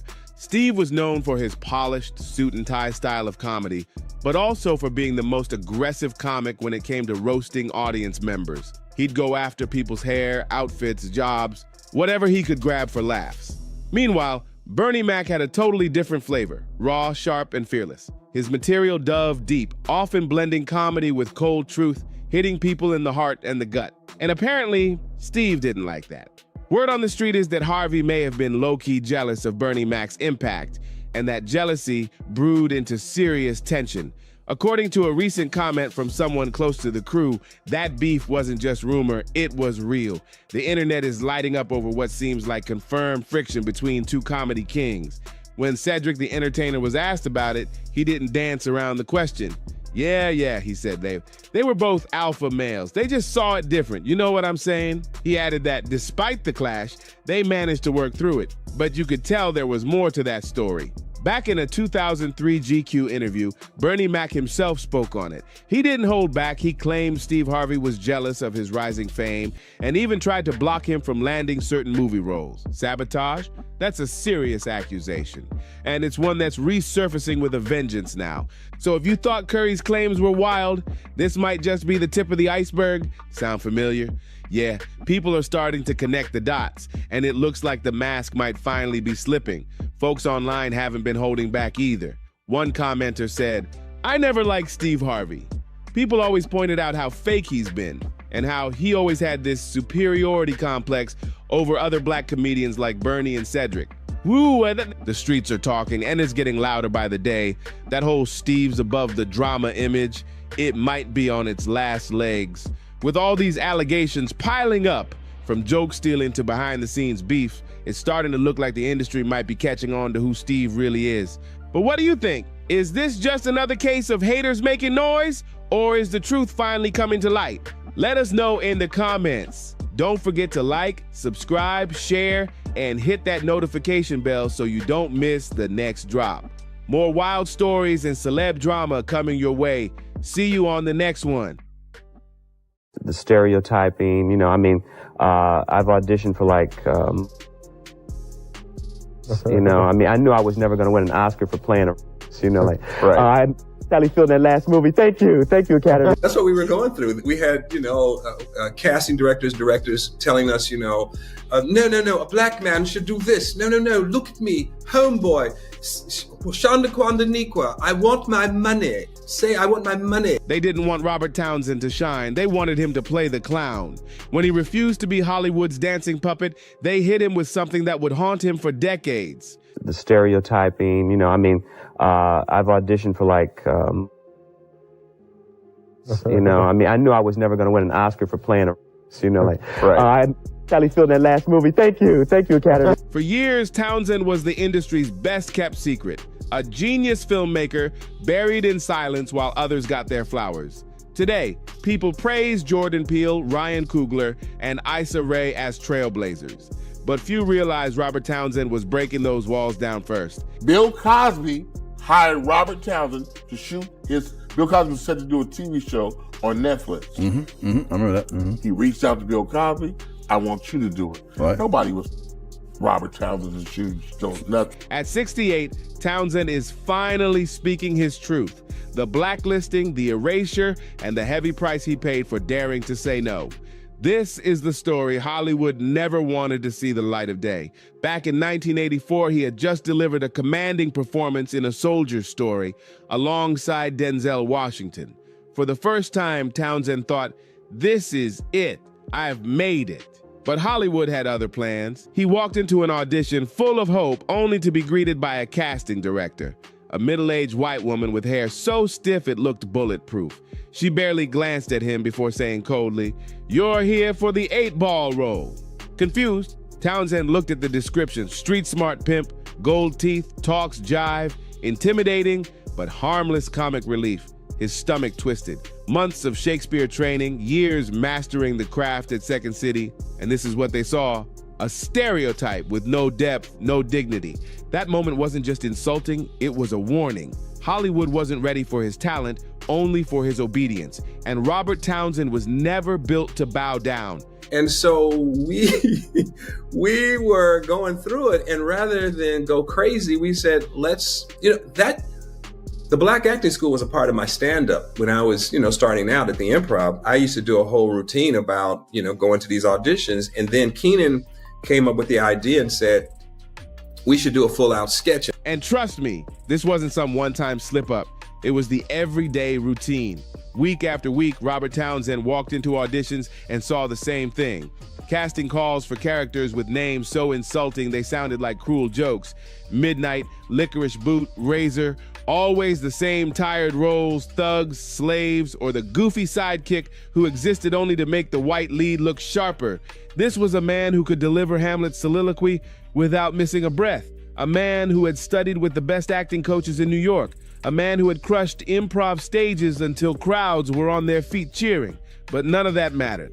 Hollywood looked at his skin and instantly shoved him into a box labeled stereotype. When you love what you do, you just want to, I had a pure heart, as an actor. I just want to do everything. And I didn't know that they would put me in a box. And that's, and Hollywood Shuffle was about breaking out of that box. The breaking point came right after A Soldier Story earned 3 Oscar nominations in 1985. Townsend thought, finally, doors are about to open. Real roles, real stories. He met his agent, full of hope, ready to chase projects with depth and meaning. But instead of opportunity, he got a gut punch. His own agent smirked and told him flat out, they only do 1 black movie a year, and they already did it. 1 black movie a year. That was Hollywood's secret quota in the 1980s. 1 project where black actors could play something other than crooks, maids, or clowns, and if you were lucky enough to land in it, you were expected to keep quiet and be grateful. But Townsend wasn't built to stay quiet. Night after night, he poured his rage onto paper. Every humiliating audition, every time a director sneered, make it more urban. Every ridiculous character name ripped straight out of a minstrel show. The pain was real, but the absurdity was so wild it turned into something else, comedy gold. With his friend Keenan Ivory Wayans by his side, Robert Townsend flipped the script, literally. Together, they started channeling all that pain into biting satire. Out of it came Black Acting School, a fake academy where black actors were trained to humiliate themselves just to please white audiences. The joke was hilarious, but the truth behind it was brutal. That little sketch sparked something bigger, a whole movie that would drag Hollywood's racist casting practices into the spotlight with zero mercy. The name, Hollywood Shuffle. And it wasn't just a comedy, it was a grenade aimed at the system. But here's the catch, no studio in town wanted to bankroll a film that exposed the same machinery they were cashing in on. Townsend realized if he wanted this story told, he'd have to put his own money on the line. It wasn't just a financial gamble. It was survival for his art and his dignity. When Hollywood Shuffle finally premiered on March 20th, 1987, it shook the industry like an earthquake. This wasn't polite commentary. It was an unapologetic attack on the way Hollywood boxed black talent into stereotypes. Oh yeah, this is the audition stuff. Yeah. This is like a lot of my friends are really trained and this is what they go through. Do we have this audition clip? We can put it up and it'll explain what we're talking about. The black acting school scene became legendary overnight, with actors being taught to shuffle, jive, grin, and strip away their humanity for a paycheck. And then came the chilling line, remember, you are not a person, you're a type. Critics couldn't ignore it. Roger Ebert called the movie a logistical triumph that announced a powerful new voice. Siskel and Ebert gave it 2 thumbs up. Major outlets like the New York Times, the LA Times, and the Washington Post praised Townsend's courage and razor-sharp wit. But then, things got strange. Even with glowing reviews and a solid box office run, Townsend noticed doors quietly slamming shut. Meetings got canceled. Roles he was in the running for suddenly disappeared, and whispers started spreading in Hollywood's back rooms. Townsend had embarrassed the system, and the system was plotting payback.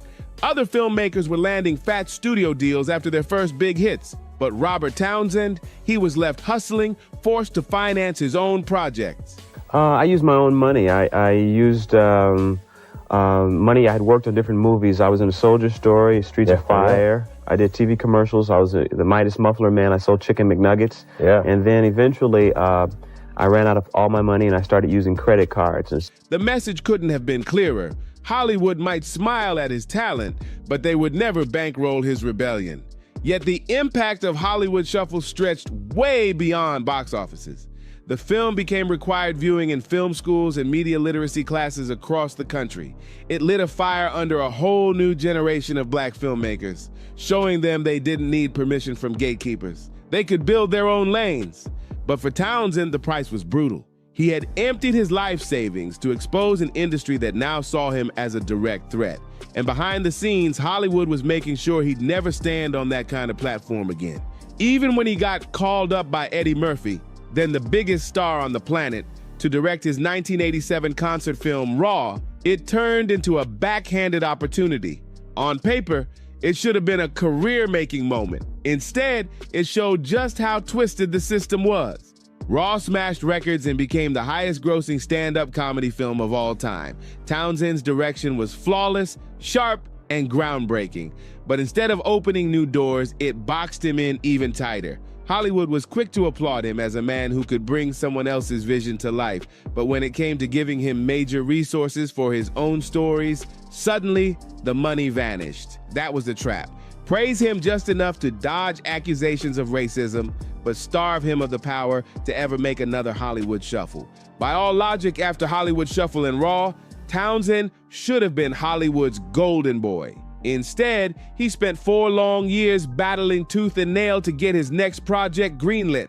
That project would become his crown jewel, The 5 Heartbeats. Inspired by legendary Motown groups like The Temptations and the Dells, Townsend had even traveled with the Dells, soaking in their real-life stories of exploitation, racism, and shady industry manipulation. He wasn't just making a music film. He was crafting an authentic tribute to Black musical culture while exposing the dark realities these artists lived through. Studios circled around the 5 Heartbeats, but only with one condition: they wanted to gut it. Executives pushed to strip away the raw truth. No racism, no church scenes, no edge. They wanted a watered-down sing-along musical, neat and safe for white audiences. Townsend wasn't having it. He had already proven that authentic Black stories could pull in crowds, but Hollywood didn't care about authenticity. They only wanted stories that wouldn't make the gatekeepers squirm. Forever be grateful to Robert Townsend. Will I work with him again or not? It doesn't matter in the sense of my gratitude towards him, because he fought for me. He allowed me to do my job. For years, the project bounced from studio to studio. Warner Brothers, who once signed Townsend after Hollywood Shuffle, eventually walked away. Their message was loud and clear: make the movie we want, or you won't make it at all. Finally, 20th Century Fox stepped in, but with strings attached. They gave Townsend a slashed budget and minimal marketing. And behind closed doors, execs made it crystal clear: they were only targeting Black audiences. A wide release? Forget it. But when The 5 Heartbeats finally premiered on March 29th, 1991, the film exploded with heart and soul. It wasn't just a movie, it was a revelation. Townsend captured the joy, pain, and complicated beauty of Black musical culture like Hollywood had never dared to show. The performances were electric, the music soared, and the story honored its inspirations while still standing tall as something fresh and original. Critics were split. Some hailed Townsend's ambition, while others tried to brush it off as sentimental or unfocused. But audiences, especially Black audiences, saw the truth. They embraced the film with a passion that shocked even the doubters. Because this movie didn't just entertain, it validated. For the first time, people saw their own family stories on the big screen. The grind, the betrayals, the triumphs, and the complexity of Black life in America. It was raw, it was real, and it was theirs. And yet, despite all that cultural power, Fox barely lifted a finger to promote it. The film that should have been celebrated as a classic was quietly pushed aside, just another reminder of how Hollywood tried to control which stories were allowed to shine. The 5 Heartbeats barely got a theatrical push. The studio kept it in limited release, and just like that, it slipped out of mainstream memory. But here's the twist. Through home video and cable TV, the film found its real audience. People kept passing tapes around, watching it late at night, and slowly it became a cult classic. The pattern was crystal clear now. Townsend could make culture-shifting art, but Hollywood had the power to bury it. By the mid-1990s, he had already stacked achievements. 2 classics under his belt, directing the highest-grossing stand-up film in history and inspiring a wave of new filmmakers. And yet, you rarely heard his name mentioned next to other so-called visionary directors of his generation. The erasure wasn't loud, it was slick, systematic. Film retrospectives would rave about the rise of independent Black cinema, but somehow leave out Hollywood Shuffle. Lists of influential directors skipped right over him. Even when his films were referenced, critics watered them down, labeling them sentimental or niche. And, I'm like, why isn't Robert defending his brother? Speaking up for him. I mean, Robert, did you think, no. I was like, are you telling me you? I don't know. Which you mean? Okay, you think he did it, or you know? No, I don't think he did it, but I can't say anything. Why? He's the only motherfucker that hired you. It was a deliberate sidelining. Then came the Bill Cosby scandal, and Townsend's already fragile position got even messier. Cosby had once supported his career, and when allegations surfaced, Townsend was trapped in the middle. Speak up, and he risked burning bridges with a powerful ally. Stay quiet, and people accused him of protecting a predator. His measured, careful statement satisfied no one. Critics dragged him for being soft, while insiders whispered that he was too afraid to sever ties with the wrong people. That moment exposed just how precarious Townsend's Hollywood standing really was. One wrong word, and whatever scraps of mainstream opportunity he still had could vanish overnight. The 2000s brought new battles. Townsend stayed working, directing TV movies, smaller projects, and even creating The Parent 'Hood, a sitcom that held it down for 5 seasons on the WB. It was a success by any measure, but when people listed the greats of black television, his name was nowhere to be found. By the time The Parent 'Hood ended in 1999, Townsend had to face the ugly truth. He was being erased from his own legacy. The filmmakers he inspired were winning the recognition he had been denied. The doors he had cracked open were being credited to others, while his contributions were being swept under the rug. The biggest slap in the face came with the rise of streaming. Platforms like Netflix were throwing millions at black creators, yet Robert Townsend's groundbreaking work was nowhere to be found. His films weren't spotlighted, his story wasn't told, and the algorithm-driven culture of modern media made his erasure feel complete. Without active promotion, it was like he never existed. New generations grew up discovering Black Panther and Get Out while never even hearing about Hollywood Shuffle or The Meteor Man. Industry panels bragged about diversity and inclusion, but conveniently skipped over the man who had been fighting those exact battles decades earlier. Award shows paraded black excellence on stage, yet ignored the pioneer who had paved the way for half the people in the room. The message was chilling. You can be legendary, but only if we decide to remember you. But in 2018, the tide suddenly shifted. Out of nowhere, a new generation began rediscovering Townsend's work. Social media lit up with viral posts praising the 5 heartbeats. Film students were sharing clips from Hollywood Shuffle in pure disbelief at how relevant its satire still was. And then came the ultimate validation. The Criterion Collection announced a restored 4K release of Hollywood Shuffle. After decades of being pushed into the shadows, Townsend's voice was finally getting the respect it had always deserved, and the timing? No accident. Hollywood was under fire, facing renewed pressure to address its history of systemic racism. Suddenly, Townsend's old critiques looked less like comedy and more like prophecy. His films weren't just ahead of their time. They had been too truthful, too raw for an industry built on control, and that's why they were suppressed. I'm thrilled, man, and 30-some years later, that movie is still kicking. Now the world was waking up, realizing that Robert Townsend wasn't just a filmmaker.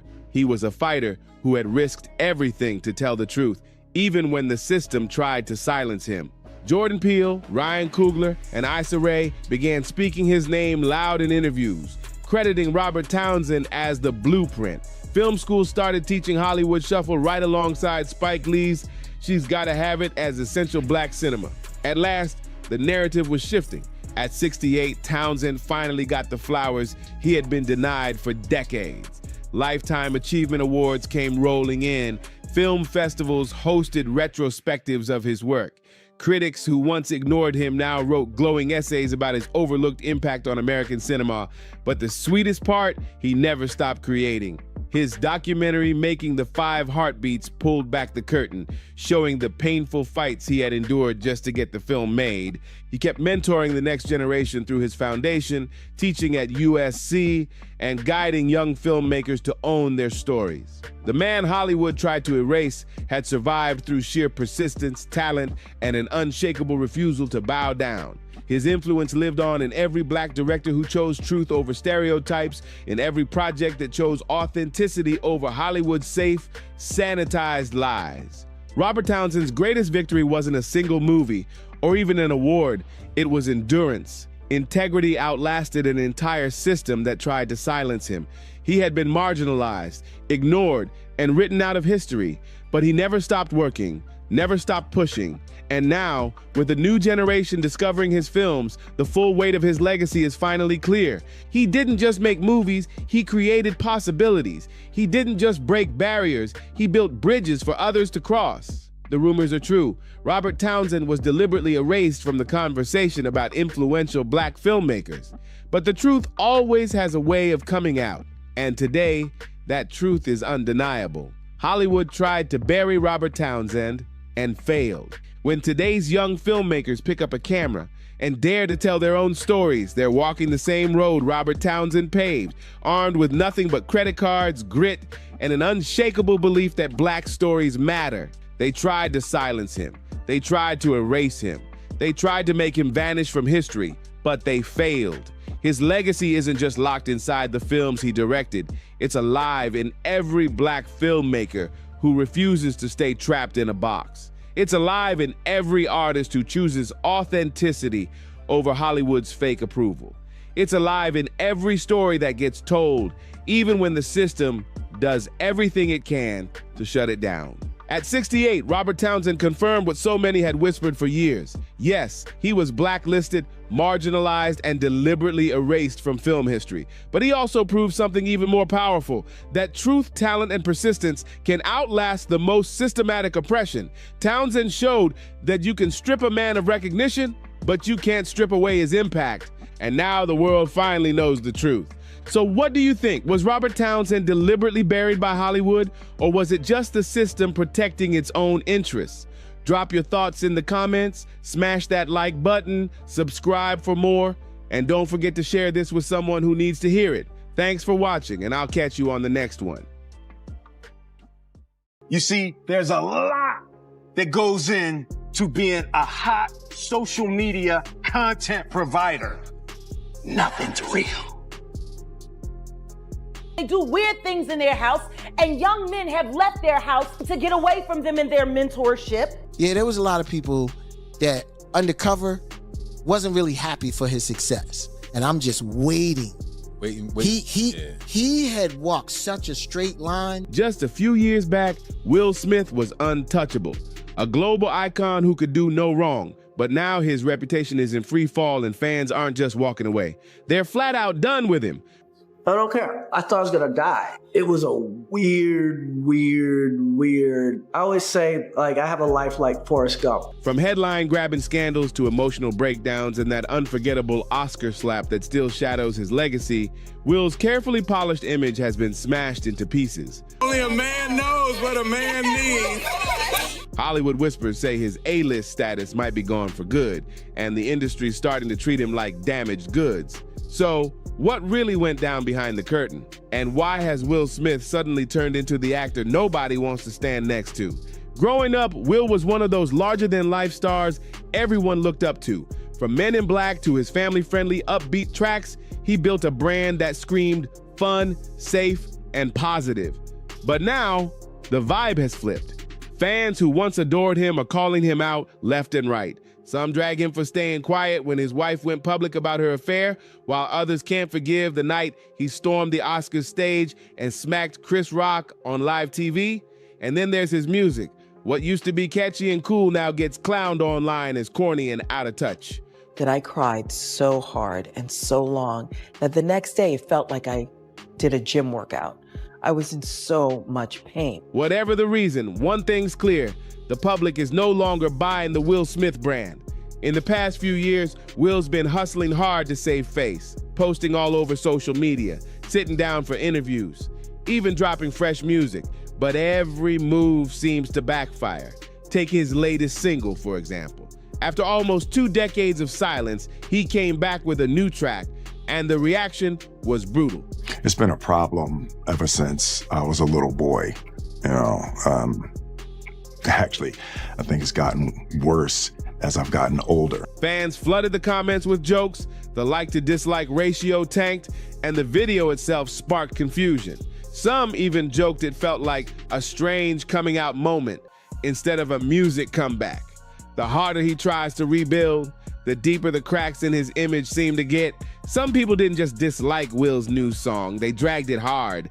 A few even joked it belonged on a Guantanamo playlist, while others went as far as calling it a straight-up humiliation ritual. On forums, fans started connecting the dots, saying Will looks desperate, chasing TikTok trends, trying to grab Gen Z's attention instead of owning the classic vibe that made him legendary.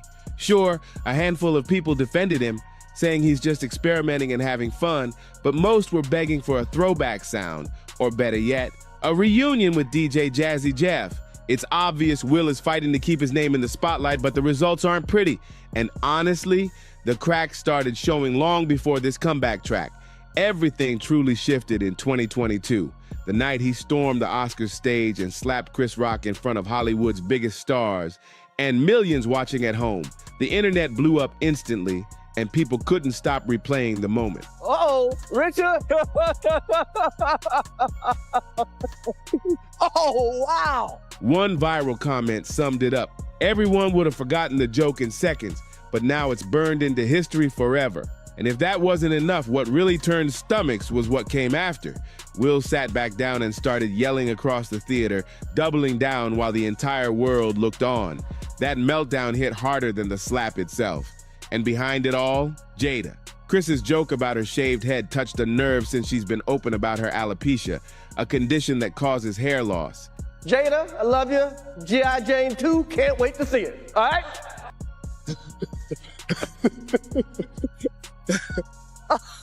Yes, Will apologized, but it was too late. The damage was nuclear. Studios pressed pause on multiple projects, some even scrapped entirely. The only major thing to survive was the new Bad Boys film, and even that carried the shadow of the slap around its release. Will ducked out of the spotlight for a while after the chaos, but his comeback hasn't been the redemption arc he hoped for. He's been scrambling with new announcements, hyping up projects, and even dropping music again. One of the most talked about moves, his collab with rapper Joyner Lucas. But here's the twist. Joyner already has a reputation for being corny, and since Will himself has been hit with that same label throughout his career, fans weren't impressed. Back in the day, Will's corny charm was lovable, but now it just feels out of place and outdated. All right, I open the door to Dwayne's dressing room, and that's when I see Dwayne and having it's with Will. Let me process that for a second. Then came one of the strangest moves yet. Will randomly dropped an ad for a zombie video game on his YouTube channel. Fans were baffled. With all the millions he's stacked over the years, why would he even bother? People couldn't help but wonder if the paycheck was just too fat to pass up. Looks like you made it through the apocalypse. Welcome. Now, if you want to stay alive, here's what you need to know. And pay attention, because trust me, you need this way more than me. Or if he's really scrambling for relevance. Not long after, Will started popping up everywhere. Interviews, freestyles, nonstop promo, hyping up his so-called big comeback album. He pushed the idea that this was his first solo single in 20 years, trying to make it sound historic. But when the freestyle with Lyrical Lemonade hit the internet, the reaction was brutal. Yo, what's that word? It's Lotto, and we live with another episode of Lunch Break Freestyle. We got the legend Will Smith at the table today. Let's get into it. The comments tore him apart. One person clowned, "He raps like an undercover cop," while another mocked his lyrics with, "I pulled the pin out the grenade on purpose when I threw it. Dragging the line is cringe."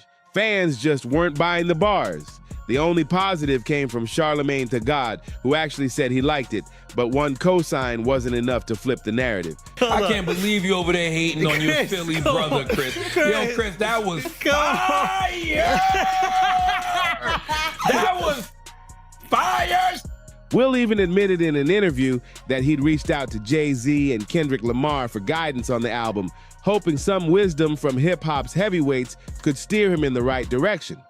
2 phone calls. I talked to Jay and I talked to Kendrick, and I was like, "Hey, I want to get back in music," and it was like, "What's the advice?" But honestly, if he got advice, he clearly didn't use it, because nothing about the rollout felt fresh or inspired. And then things got even weirder. Instead of sticking with music legends, Will started hanging out with influencers and YouTubers. Out of nowhere, he popped up alongside KSI, making videos like they've been best buds for years. Even more surprising, he linked up with streamer XQC, one of the most chaotic personalities online, a collab that felt totally random and out of place for someone of Will's stature. Sure, the strategy makes sense. Collaborating with online creators is what younger stars do to stay hot, but Will doesn't have that natural chemistry with them. Instead of looking cool, it comes off forced, almost like he's trying too hard to fit into a world that doesn't quite accept him. If he really wanted to win over younger crowds, something like a killer set at Rolling Loud or even streaming his own exclusive show might have landed way better. But as it stands, his massive PR push feels less like a comeback and more like desperation on full display.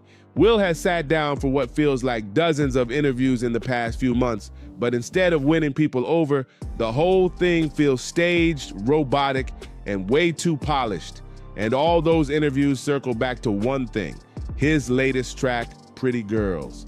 With his age, his current reputation, and the type of music dominating right now, this release was doomed from the start, and it blew up in his face big time. 50 The stimulus plan that you naming is not working today for 50-however-year-old Will Smith.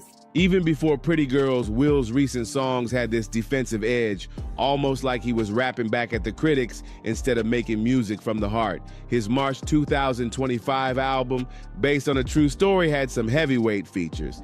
But none of that mattered. It completely missed the charts. A major embarrassment for someone who once topped them effortlessly. What made it even messier were the lyrics. In a track called Barbershop Day, Will straight up repeated what the streets and the blogs have been saying about him. Who does Will Smith think he is? That boy crazy. Look how he raised those kids. Will Smith is whack. Him and Jada both crazy. Instead of shutting down the haters, it came across like he was just recycling the same insults for attention. Almost as if he's haunted by the public's perception and can't escape it. Fans called it awkward, like watching someone try to roast themselves before the crowd does. Pair that with all the promo interviews, and a pattern starts to show.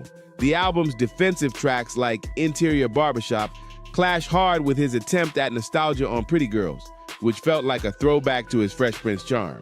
But it didn't land. To today's listeners, it sounded outdated, almost like Will was trying to time travel back to the 90s while everyone else has moved on. The result? An image of an artist lost in his own identity crisis, fighting to prove he still belongs, but exposing his insecurities instead. The backlash isn't just about the music, it's about the vibe. Fans say everything from the songs to the freestyles to the endless interviews feels forced, fake, and desperate. But here's the thing, there's a bigger picture behind all this. Will's trying to claw back respect not just as an artist, but as a man who once represented Hollywood perfection. People forget that before the slap, before the scandals, before the memes, he was the guy who made hip-hop fun and family-friendly, then crossed over into blockbuster superstardom. I've reached out to Chris, and the message that came back is that he's not ready to talk. And let's not forget the Smith family machine. With Will, Jada, Jaden, and Willow all being stars in their own right, the family was constantly in the spotlight, painted as Hollywood royalty. But that shine didn't last. Over time, the polished family brand started to crack under controversy, bizarre public confessions, and endless scrutiny. Now, instead of the larger-than-life hero he once was, Will Smith feels like a man stuck in the wreckage of his own image, trying to rebuild something that might never be fixed. Back in the 2000s, Will Smith wasn't just winning, he was dominating. Those were his golden years, the peak of a career most actors can only dream of. His films pulled in over $3.3 billion worldwide. He snagged 2 Oscar nominations, earned a star on the Hollywood Walk of Fame, and even dropped 2 studio albums that charted at number 13 and number 6 on the Billboard 200. At that time, he wasn't just a star, he was the most bankable name in Hollywood. But fast forward, and the shine has faded. Instead of headlines about box office records, Will's name is tangled up in drama, whispers, and controversies. With superstardom comes rumors, and in his case, they've been relentless. Some stories have been wild fabrications, others bizarre exaggeration. But the whispers about his personal life have been the ones that refuse to die. One narrative that's kept resurfacing for years is about Will's private preferences. Normally, Hollywood gossip like this fizzles out. But in Will's case, people keep pointing to what they claim is a paper trail. Rumors passed around from insiders, set workers, and even other celebs who claim to have been close to him. For a long time, it stayed in the background. But recently, it's gotten dragged back into the spotlight because of someone from his romantic past speaking out. Enter Bryce Shearer Gray, better known as Yaz the Greatest. You might remember him as an actor and rapper who once had money rolling in, but then saw it all crash down with multiple arrests and a career collapse. Now, instead of being recognized for his talent, Gray is making headlines for his alleged connection to Will Smith. In the world have done some of the best work of their career. And the idea that they might be denied because of me. Gray has hinted that his career nosedive wasn't just bad luck. It happened after crossing paths with Will. He's even implied that his association with Will came with heavy consequences. And because Will and Jada have been so open about their unconventional marriage over the years, the rumors about what really went on behind closed doors have only gotten louder. So Charlie was with me every step of the way. First out the limo. So Charlie has been with me, 30 years coming up in the business. So the question becomes, did Bryce's downfall really have anything to do with Will Smith? Or is this just another case of a struggling artist pointing fingers? Either way, the story has added more smoke to a fire that's been smoldering around Will's name for decades. Will Smith's personal life has always been a magnet for speculation, and one recurring theme has been the idea that he's open to emotional connections no matter the gender. That alone wouldn't shock the world today, but what makes people talk is how those stories keep resurfacing with names attached. Bryce Shearer Gray, aka Yaz the Greatest, has been one of those names, adding fuel to rumors about Will's past relationships. But the whispers don't stop there. Some fans have raised an even wilder question. Could Chris Rock's choice not to press charges after the Oscar slap have had less to do with forgiveness and more to do with Will's influence in Hollywood? The idea that Will holds a kind of quiet power built over years of connections and behind-the-scenes backing has been floating around for a long time. Adding to the noise are claims from outspoken industry voices like Jaguar Wright, who has repeatedly pushed stories about Will being tied to secretive Hollywood circles. Both guys, they do weird things in their house, and young men have left their house screaming to get away from them in their mentorship. Alone, her claims might have been dismissed as just another wild accusation, but she's not the only one talking. Even Bilal, who once worked closely with Will as a personal assistant and friend, has spoken out, hinting at damaging details from his time with the actor. Then I saw that I walked in on. Who'd you walk in on? Him and Dwayne Martin. Okay. Hollywood is the hurry up and wait game. When people this close to Will start talking, the public listens. Meanwhile, Jada Pinkett Smith's own words have only fueled curiosity. In a preview for her memoir, Worthy, tied to a major NBC Today Show special, Jada admitted something that shook fans. They've been living separately since 2016, despite always appearing together in public.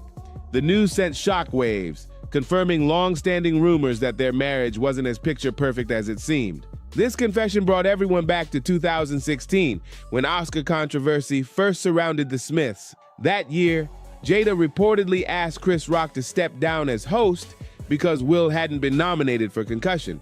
Jada's mad her man, Will, was not nominated for Concussion. I get it. Tell the truth. I get it. You get mad? She said it's not fair. Both she and Will boycotted the ceremony, joining others protesting the lack of diversity in nominations under the viral hashtag #OscarsSoWhite. Chris, however, ignored her request and instead turned her into a punchline during his opening monologue, a moment that stung. Jada later revealed that she and Rock eventually patched things up over a phone call, saying she realized he was under heavy pressure himself.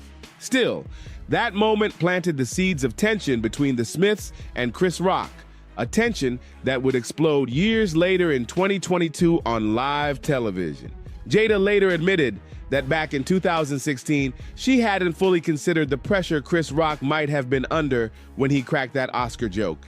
She even said, "I probably should have called him and gone, 'Hey, are you okay? Just know that even though I'm speaking out about the Oscars, I still wish you the best." Looking back, she regrets not reaching out to smooth things over personally.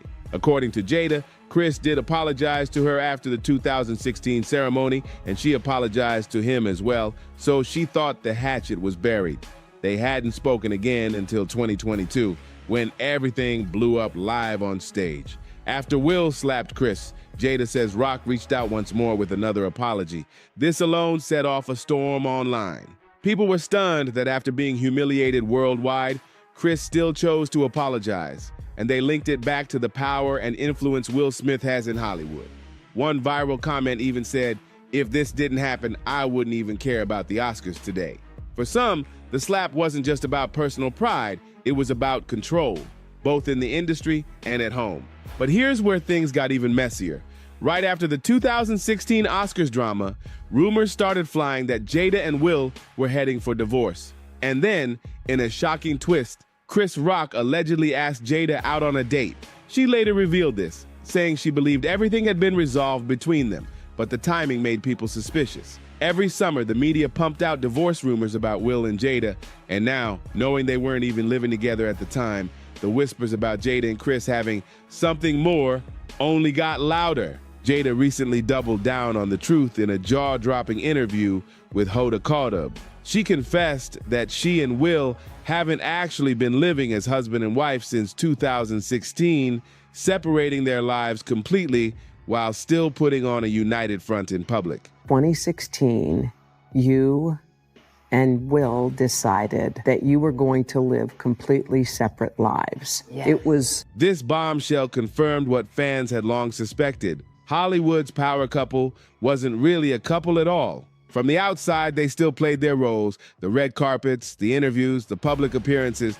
But behind closed doors, the marriage had been fractured for nearly a decade. Now, with Jada speaking so openly, people can't help but re-examine every rumor, every headline, and every entanglement in a whole new light. Even though they never filed the paperwork, Jada Pinkett Smith admitted in a clip from her Today interview that she and Will have basically been divorced in everything but name. It wasn't a divorce on paper, but it was a divorce, she confirmed, revealing that they've been living separately for years. So why didn't they ever make it public? Jada explained that she and Will just weren't ready. They were still trying to figure out what partnership meant for them, and more importantly, how to present that truth to the world. We hadn't figured that out, she admitted. But now fans are connecting the dots, suggesting her separation from Will may have lined up with her closeness to Chris Rock, especially since their so-called tension was supposedly squashed with just a single phone call. The internet didn't hold back. One commenter bluntly wrote, "Please don't look to others as couples' goals. You don't know why they got together, you don't know what they go through, and you don't know why they split. Focus on being healthy yourself." The message was clear. Stop idolizing a Hollywood marriage that was crumbling behind the scenes. But the story doesn't stop with Jada. New reports suggest the real strain came from Will himself, with whispers of alleged affairs stretching across genders. Claims about Will's connections with different people in the industry have fueled speculation for years, sparking endless debates about what really goes on behind closed doors. And as the old saying goes, where there's smoke, there's fire. Will only added fuel to the flames when he openly admitted at times wanting to escape his marriage. Words that made fans wonder just how long he'd been checked out emotionally. Yeah. And we decided... I was done with your ass. Yeah, you kicked me to the curb. I was done with you. And if you trace things back, the timeline gets even more interesting. It all started decades ago with his breakout performance in 6 Degrees of Separation. In the film, Will played a smooth-talking swindler, a role that earned him serious praise. But controversy hit when reports surfaced that a kissing scene between Will and co-star Anthony Michael Hall was mysteriously cut from the final version. Rumors flew that the edit wasn't about storytelling at all, but about shielding Will from scrutiny over how audiences might react. That single omission became one of the earliest sparks behind speculation about Will's private life, and those questions never really disappeared. Instead, they followed him throughout his career, resurfacing every time cracks in his perfect image began to show. Will once claimed he didn't fully dive into method acting during 6 Degrees of Separation. You train your mind through blocking out Will and only living as the character. But later he contradicted himself, saying he actually threw himself all the way into the role. That contradiction only kept the speculation around him alive, and now things have taken another explosive turn. Actress Tisha Campbell, known for her role on Martin, dropped a bombshell alleging that Will Smith was romantically linked to her ex-husband, actor Dwayne Martin. She posted an image on Instagram hinting at the truth coming out, no matter how many lies are told. When one follower replied, "Thank you," even though they lie, in the end the truth shows, Tisha clapped back with, "And you're right, they will lie till the end. The real key is people will stop believing them." Her decision to emphasize "will" in her reply immediately raised eyebrows, with fans suspecting she was taking a not-so-subtle jab at Will Smith and Jada. And because Dwayne Martin has long been known as one of Will's close friends, the whispers of an alleged affair between the two only got louder. But the intrigue doesn't stop there. Some critics say Will's unconventional moments, like the affectionate way he's sometimes interacted with his son Jaden, might trace back to influence from none other than Quincy Jones, one of the most powerful and legendary figures in entertainment. Quincy, who's never been shy about exposing Hollywood's hidden truths, set the industry on fire with his jaw-dropping Vulture interview. In it, he casually spilled secrets about some of the biggest icons in history, revealing that James Baldwin, Richard Pryor, and Marvin Gaye were queer. And when it came to Marlon Brando, he claimed Brando would sleep with anything that moved. With Quincy being such a towering figure in Will's life and career, some people can't help but wonder, did his unapologetic openness about sexuality help shape the way Will approaches his own? Or is it all just speculation fueled by outsiders desperate to connect the dots? Either way, the rumors keep circling, dragging Will deeper into Hollywood's messiest conversations. Quincy Jones once called Marlon Brando the most charming man he'd ever met, saying Brando would go after anything and even joked he'd hook up with a mailbox. Jones didn't stop there, dropping the names of legends like James Baldwin, Richard Pryor, and Marvin Gaye, confirming the secret lives of icons who shaped culture forever. And now the question is, where does that leave Will Smith? Is this truly the collapse of the Fresh Prince from Hollywood royalty to the center of nonstop controversy? His journey has twisted into a storyline no one could have scripted, though maybe deep down, some saw it coming.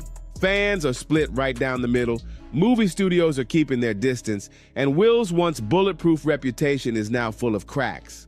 The empire he built off charm, talent, and family-friendly vibes is under siege from scandals, rumors, and bombshell confessions.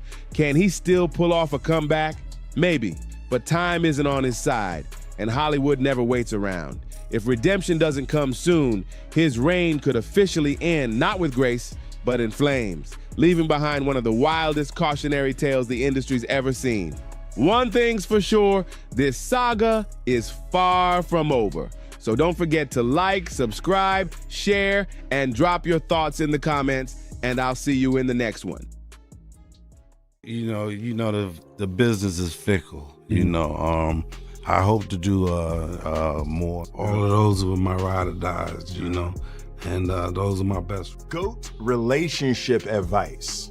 Treat the person how you want to be treated. At 60 years old, Martin Lawrence should be chilling in his legendary Hollywood lane, soaking up his flowers and enjoying that icon status. But instead, whispers are swirling about something wild. Word on the street is that Martin keeps a secret blacklist of stars he just can't stand. And now, insiders say he's finally ready to let some names slip. So, and you turned it down because you didn't like the script, or you didn't want to do it? Wasn't enough money. We're not talking about petty beefs either. This list runs deep, from former co-stars who shared the spotlight to heavyweight power players running Hollywood. Martin's grudges are said to be personal, messy, and jaw-dropping. If you thought Martin was just all jokes and laughs, think again, because when it comes to enemies, he's got no chill. A weak person cannot get to sit here and talk to you. Everybody remembers the Martin Lawrence we grew up on. Loud, quick-talking, fearless with the jokes. He ruled the 90s with his hit sitcom Martin, killed it in Bad Boys, and had stand-up specials that left crowds rolling on the floor. Martin was comedy, but behind the scenes, something darker was bubbling, and hardly anyone saw it coming. His road to fame was full of sharp turns, canceled shows, scary public meltdowns, battles with mental health, even a string of arrests that kept his name in the headlines. But long before the lights and the fame, Martin was just a kid hustling, trying to make it, while facing people determined to block his shine. And now, he's pulling back the curtain on the folks who tried to hold him back. So one day, in them 3 months, your girl comes by. And they ain't hung out with you in a while. Girl, where you been? We ain't hung out with you. I mean, what's up? Would you hang out with us? I mean, who is this guy? The rumors never stopped that Martin had a temper, that he ran his sets with an iron fist, that he clashed with co-stars instead of bonding with them.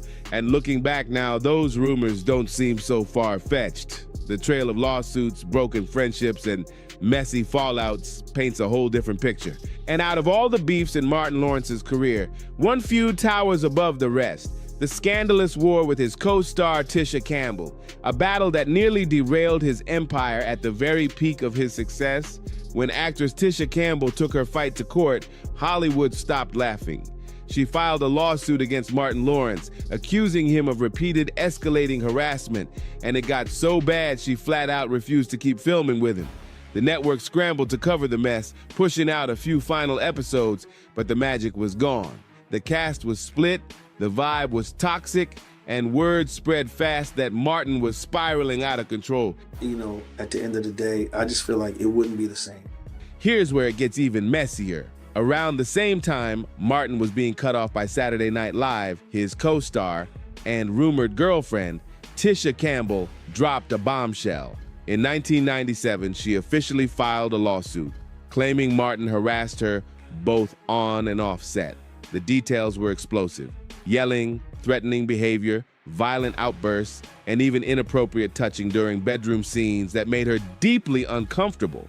She even accused him of pushing for intimate encounters when the cameras weren't rolling, adding more fire to an already chaotic situation. And honestly, some people weren't shocked. Just a year earlier, in 1996, Martin had made headlines after a wild breakdown in Los Angeles. He was spotted wandering the streets with a gun, screaming that someone was out to kill him. One witness recalled the madness. He was yelling, "Fight! You know, don't give up. Fight the power," and just going off with obscenities. Police were struggling to hold him down because he wouldn't stop fighting. The same witness added, "He looked like a madman." I was like, that's Martin Lawrence? I couldn't believe it. Martin's temper was so notorious that insiders claimed he once snapped so badly, he kicked a marble wall near Tisha's hotel room, shattering it completely. When Tisha's lawsuit went public, Martin hit back fast, calling her accusations false and claiming the whole mess was tied to her beef with HBO, not him. In his official statement, Martin fired back, "Martin has long been Tisha's champion and protector, and is thus deeply hurt by these allegations. There is no merit to the lawsuit, and it will be vigorously defended." That was Martin's official stance. But only 4 months later, Tisha Campbell shocked everyone by settling the case and coming back to film the final 2 episodes in April 1997. The catch? Martin wasn't even allowed on set while she worked. For the 1-hour finale, writers and editors had to pull off a magic trick, making it look like the two were in the same room, when in reality, they couldn't even be near each other. Imagine how icy that must have felt behind the scenes, especially if even half of her accusations had truth to them. So, Biggie, how your auditions coming? Why you want to know, Jenny? You are not auditioning? No, I'm not. I did not say that. No. I was just making conversation. While fans at home were laughing at Cole Brown's goofy one-liners and loyal sidekick energy, the actor behind him, Carl Anthony Payne II, was living through his own behind-the-scenes nightmare. Insiders claim that Payne and Martin never vibed from day one, and as the show got bigger, their tension exploded. You and Martin did not get along. He was always undermining you and whatnot, and you know he picked on you real hard. Is that true or false? Yeah, that's true. Sources close to the production say Payne often felt like the outcast. Unlike Tisha Campbell and Tichina Arnold, who had strong arcs and equal shine with Martin, Payne allegedly believed he was treated like nothing more than a throwaway punchline. The whispers got louder. Payne complained in private that Martin hogged the spotlight and clipped his screen time to make sure nobody else stole the stage. By the later seasons, even fans noticed Cole's character felt watered down, stuck as background comedy instead of a real player in the storyline. Crew members have since insisted this wasn't an accident. Martin himself was allegedly behind the shift. According to some, Lawrence grew irritated with Payne and straight up blocked any storylines that gave Cole too much shine. Instead of letting him grow, Martin allegedly kept him boxed in as the dumb friend forever. Years later, in 2015, Carl Anthony Payne finally broke his silence in an interview with ThisIs50.com, opening up about what really went down on the set of Martin. And the tea he spilled gave fans a whole new perspective on the show's behind-the-scenes chaos. Carl Anthony Payne admitted the truth. Things on set weren't as perfect as the fans thought. In the beginning, he said it was smooth sailing, no beef with Martin Lawrence, and the vibe was good. But as the seasons rolled on, the energy shifted. Payne revealed that Martin started treating him differently, and the once fun workplace turned tense, uncomfortable, and straight up toxic. It's like a relationship, right? So imagine if you were in a relationship that ended badly with somebody. You know, that was then, right? And now, if that person is still around. In Payne's own words, we had issues. Martin had issues with himself. Really, I think he was battling his own demons. That statement alone told fans everything. This wasn't just personality clashes. It was something deeper eating away at Martin and spilling onto the people around him. And the drama didn't stop at bad vibes. Whispers spread that the feud stretched into money problems, too. Payne reportedly grew bitter, feeling shortchanged for his role in one of the hottest sitcoms of the 90s. Insiders claimed he believed Martin used his power to decide who shined and who stayed stuck in the shadows. And Payne was boxed in, left playing the goofy sidekick while others got to shine brighter. Even after Martin ended, the wounds didn't heal. Payne stayed careful in interviews, never going full scorched earth on Lawrence, but fans caught the shade. He hinted at disrespect, hinted at hostility, but stopped just short of giving the whole story. Still, gossip blogs swear that Payne privately believes Martin's behavior stalled his career, typecasting him as the goofy background guy instead of letting him grow into bigger roles. The bad blood went so deep that some even claim Payne was quietly shut out of certain cast reunions and projects, and not because of timing, but because Martin allegedly didn't want him back in the spotlight. A silent freeze-out that cut just as deep as any public feud. I wasn't opposed to doing a reunion, but the timing of it was off. Because I feel like we could have been did it, number one. And while this rift stayed mostly quiet compared to Martin's explosive clash with Tisha Campbell, sometimes silence speaks the loudest. The lack of reconciliation between Payne and Lawrence is its own kind of scandal, one that fans still notice to this day. But if you thought that was messy, the drama didn't end there. Enter Garrett Morris, the comedy veteran who played Stan, Martin's over-the-top boss at W's Up. Fans loved his sleazy charm, and his timing gave the early seasons extra punch. But behind the scenes, Garrett has been one of the few willing to openly blast Martin Lawrence. And his story paints a picture of a power struggle so toxic, it ended with him being completely iced out. The person who was producing Martin decided to fire me. Garrett Morris never sugarcoated it. He straight up said Martin's behavior was the reason he left Martin. In interviews, Morris revealed that Lawrence turned the set hostile and went out of his way to push him out. The person producing Martin decided to fire me, Morris explained, making it clear that Martin's influence was the driving force behind his exit. And the whispers from production backed him up. Insiders claimed Martin didn't want another comedic heavyweight stealing his shine. With Morris carrying his Saturday Night Live legacy and decades of experience, he was too powerful of a presence for Martin to control.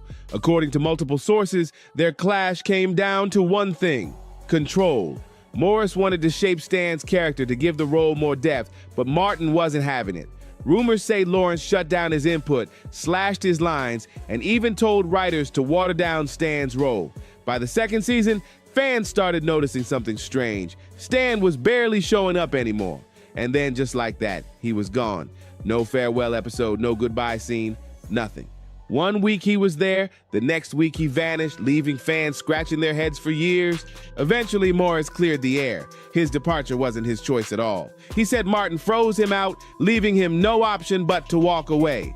Behind the scenes, more rumors swirled that Morris felt disrespected by Martin's attitude toward veteran comedians. Some insiders claim Morris believed Martin looked down on him, dismissing his decades of work breaking barriers in comedy, even though Morris had helped pave the road for black comics in Hollywood long before Martin was a hit. For Morris, who made history as the first black cast member on SNL, being sidelined wasn't just Hollywood politics, it was personal. He was in the hospital. He found out that his character sold the radio station and that he wasn't going to be in the show anymore. And unlike other cast members who've softened their words when reflecting on their time with Lawrence, Morris never pulled punches. He called the set hostile, and he said Martin's ego made it impossible to keep working. For fans who always wondered why Stan disappeared without warning, the truth is blunt and brutal. Martin wanted him gone, and Martin got his way. But the Morris feud wasn't the only one burning bridges in Martin's world. If anything, it was just a warm-up to his ugliest clash yet, because if there's one rivalry that cuts deep, it's Martin Lawrence's long-running war with fellow comedian Tommy Davidson. Both men were climbing the Hollywood ladder in the late 80s and early 90s. Young, funny, and black at a time when the industry was finally opening doors for sitcoms and blockbuster comedies. You'd think they'd celebrate each other's success, but instead, their rivalry spun into something darker. Davidson later claimed Martin wasn't just competing, he was actively trying to destroy him. And Davidson didn't mince words either. He said Martin straight up blackballed him, a word that carries serious weight in Hollywood, where careers can be made or broken overnight. According to Tommy Davidson, Martin Lawrence wasn't just competing, he was blocking him at every turn. Davidson claims Martin used his Hollywood pull to keep him out of projects, shutting down opportunities before they could even reach him. The unspoken truth? Back then, Hollywood often only crowned one breakout black comedian at a time, and Martin was determined to make sure that spotlight never left his shoulders. On the comedy circuit, whispers swirled. Martin would allegedly ice Davidson out at events, refuse to share stages with him, and even trash his name to producers.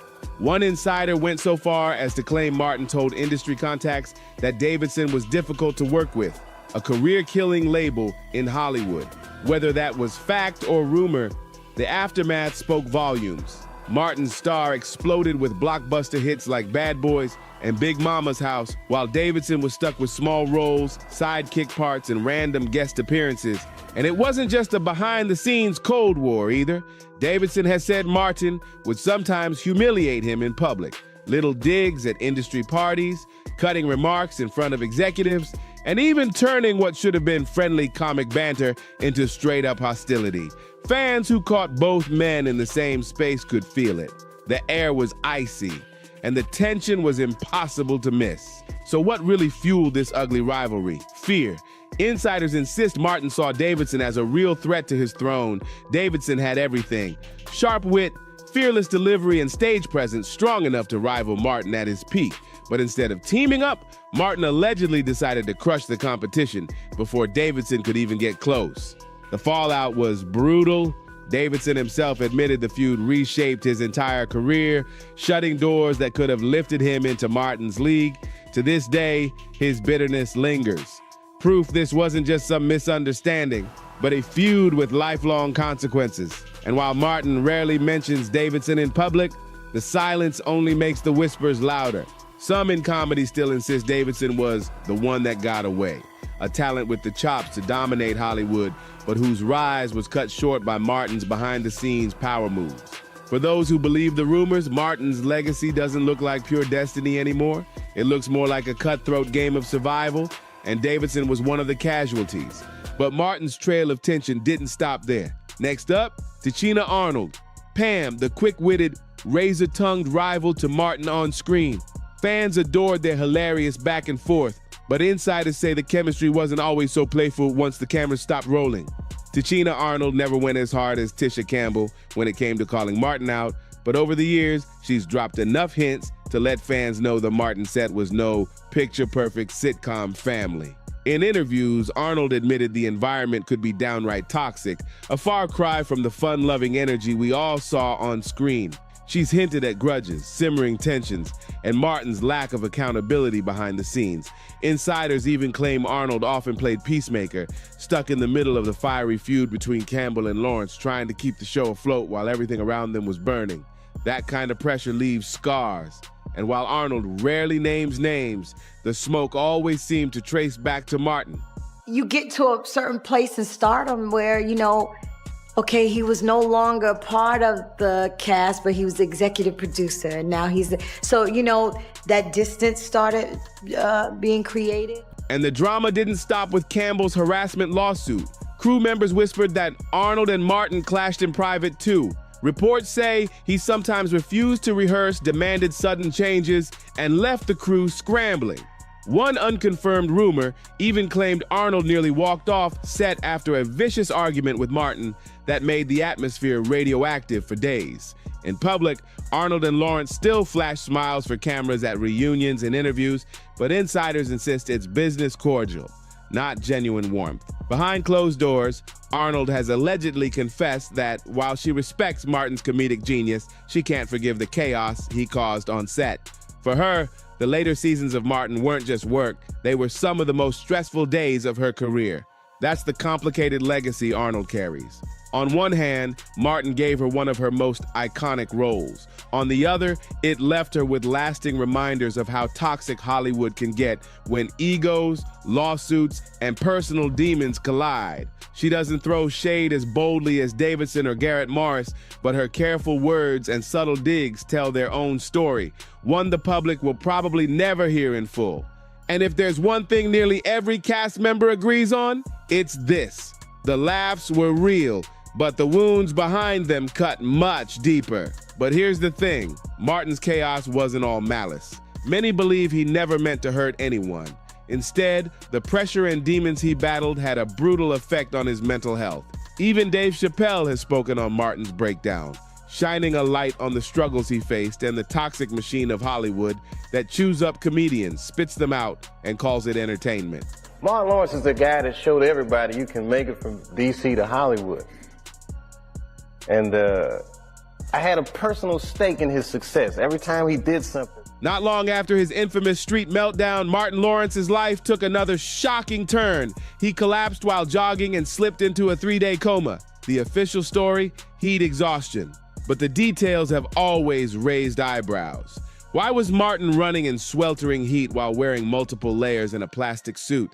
Was he training too hard or was something else going on? Some fans whisper he was being watched, followed, maybe even silenced. In August 1999, Martin was in full prep mode for Big Mama's house. That's when he went out jogging in extreme conditions, dressed in heavy clothing that sent his body temperature soaring. He collapsed, was rushed to the hospital, and doctors had to place him on a ventilator to save his life.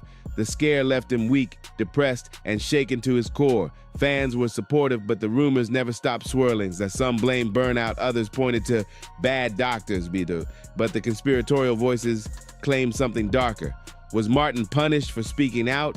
Was this breakdown really a cry for help? Even after his recovery, Martin never seemed quite the same. Sure, he stepped back into the spotlight with Bad Boys sequels and reunion specials, but fans couldn't ignore the change. His slurred speech, low energy, and different demeanor sparked whispers about lingering health issues or psychological scars that never fully healed. And while most of his co-stars avoided the subject altogether, Will Smith kept things light and upbeat, always hyping Martin up. But for people watching closely, the difference was undeniable. Martin wasn't the same sharp magnetic force he had been in the 90s. Then came the bombshell. Insiders began leaking that Martin might not even return for Bad Boys 4. Despite the hype, word was spreading that Martin privately told friends he was done making movies with Will for good, the alleged reason. Something he uncovered about the industry, and maybe even about Will himself, was enough to make him want to walk away permanently. Bad Boys, what you gonna do? What you gonna do when they come for you? That's when the theories exploded like wildfire. Some said Martin had stumbled onto Hollywood's darkest inner workings, how scandals get engineered, how reputations are built and destroyed, how stars are manipulated like chess pieces in a game much bigger than themselves. Some believe Martin Lawrence stepped back because he saw Will Smith getting tangled up with the wrong crowd, and instead of going down with him, Martin chose self-preservation over loyalty. Fans noticed it too. The once inseparable duo behind the Bad Boys franchise suddenly didn't look so close anymore. And for many, it raised the chilling question, did Martin see too much of Hollywood's underbelly to ever look at Will or the industry the same way again? The Bad Boys for Life bond looked broken, and not just because of scheduling conflicts. Whispers spread that Martin had pulled all the way back from Will, creating distance that fans couldn't ignore. And the more Hollywood's dirty laundry started spilling into the public eye, the more it made sense. Insiders claim Martin had grown fed up with the industry's dark side, the kind of secrets nobody talks about on record. Behind the velvet curtains were whispers of shady politics, backroom deals, blackmail, and allegations that tied back to some of Hollywood's most powerful figures. Told him I love him because I meant it, and now you see why we've been married 30 years. And Will? Some suspected he was more entangled in that world than fans realized. After Will's infamous Oscar slap, the internet went into overdrive. Some brushed it off as a midlife crisis. Others said it was a cry for help. But the juiciest theory, that the slap wasn't random at all. It was another piece in a bigger Hollywood pattern, and maybe, just maybe, Martin had seen that pattern play out up close and decided, I'm out. Because let's be real, loyalty doesn't last long in Hollywood. The moment things get messy, people flip sides fast. Hollywood is just spineless, en masse. And it really felt like, oh, this is a really clear indication that we're not the cool club anymore. And according to some whispers, Martin knew how the game was really played. Scandals weren't accidents, they were weapons, used to shape public opinion, to control careers, and to destroy reputations overnight. That's why some believe Martin has been staying quiet and keeping his distance. Not because of bad blood with Will, but because he knows too much. Maybe he saw firsthand how deep Will had gotten in with the wrong crowd. Maybe he knew how close the fire was getting and wanted his hands clean before it all blew up. So why isn't anyone openly talking about this? Because that's how Hollywood works. It thrives on illusion, on keeping the machine shiny while chaos brews underneath. As long as Martin was making people laugh, nobody bothered to ask, is he okay? And that's the scariest part. For decades, Martin has been suffering in silence, dismissed as just another celebrity meltdown, when maybe he was trying to survive something much bigger. When you piece it all together, the wild incidents, the broken friendships, the lawsuits, the health scares, and the eerie silence, it paints a picture that's impossible to ignore. Hollywood is built on secrets, but the real question is, what does Martin Lawrence actually know? Whatever it is, it seems heavy enough to make him pull back from Will Smith and step away from the spotlight. Was it fear of another scandal, pure disgust with the industry, or something far more sinister? One thing feels clearer than ever. The Bad Boys might really be done for good. And if that's the case, fans can't help but wonder, what else has Martin gone through that we'll never hear about? Who might have stepped in to silence him, or even control him behind the scenes? The answers aren't all out yet, but one thing's undeniable. Martin Lawrence wasn't just fighting fame. He was fighting the machine behind it. A machine that decides who rises, who falls, and who gets erased completely. And now that pieces of the truth are finally slipping out, the scarier question becomes, how many others could be next? Because in Hollywood, it's not just about who you know, it's about what you know. And Martin, he might know way too much. That's it for today, but I want to hear what you think. Do you believe Martin was really silenced, or was it just the cost of surviving Hollywood? Drop your thoughts in the comments. Don't forget to like, share, and subscribe, and I'll see you in the next one. I'm not Lawrence Fishburne, and I was not in a commercial, and I'm not that other black guy who's in that commercial or I'm not the black guy who's in this other commercial. When he was sending me Django, he actually didn't want to tell me that I wasn't going to be Django. If your ego is not too precious, then all I'm doing is making your movie better. At 76 years old, Samuel L. Jackson has had enough. He's officially done playing Hollywood's fake little games. After decades of dealing with backstabbing co-stars, phony handshakes, and shady politics behind the cameras, he just dropped a bombshell, naming 5 actors he flat out can't stand. I can conjugate, and a lot of people can. So I don't need you to write black vernacular for me. I can say what you want said, but you need to say it this way. Fans always knew something was off. The tense stares, the slick side comments, the shade that never quite went unnoticed. But this time, the gloves are off. Samuel isn't just hinting anymore, he's torching bridges. And wait until you hear the names. Hollywood's about to choke on this one. I grew up in the segregated South. When folks start talking about, how you feel about it? Heard it all my life. Okay, now what? Do you think he has a right to? He's a writer. He has a right to write anything he wants to write. I don't censor people. Let's set the record straight. Samuel L. Jackson isn't just another star. He's one of the biggest forces the industry has ever seen. Over 50 years in the game, his movies pulling in more than $27 billion worldwide, and still he refuses to bow down to anybody.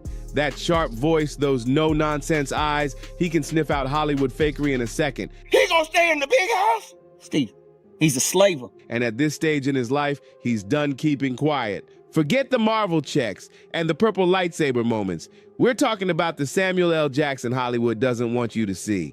The one who tore up the rule book, made his own path, and never let the industry control him. Think you know Sam? Think again. This is the man who turned down Steven Spielberg. Not once, but twice. He made George Lucas rewrite Star Wars just to fit his vision. And when Marvel tried to lowball him, he told them straight up, double the paycheck or Nick Fury was gone. But now, let's talk about his list. The 5 actors who made his Can't Stand Club. And topping that list, none other than Spike Lee. Yeah, you heard that right. Samuel L. Jackson versus Spike Lee, the feud that insiders whispered about for years but nobody dared to expose until now. It wasn't some small argument either. This wasn't about creative differences or egos bumping on set. No, this was betrayal, pride, and power. Once upon a time, Samuel and Spike were seen as the dream team of black cinema, 2 giants shaping the culture together. But somewhere along the way, things turned ugly. Icy stares, harsh words, and a Cold War that lasted decades. How long have you guys known each other? Wow, since 80. Wow, I was doing Soldier's Play when I met Spike, so maybe 84, 5. Hollywood insiders tried to downplay it, but the truth always creeps out, and now Samuel just confirmed it. Spike Lee is enemy number 1. Back in the late 1980s, Spike Lee wasn't just another filmmaker, he was a one-man cultural revolution shaking up Hollywood.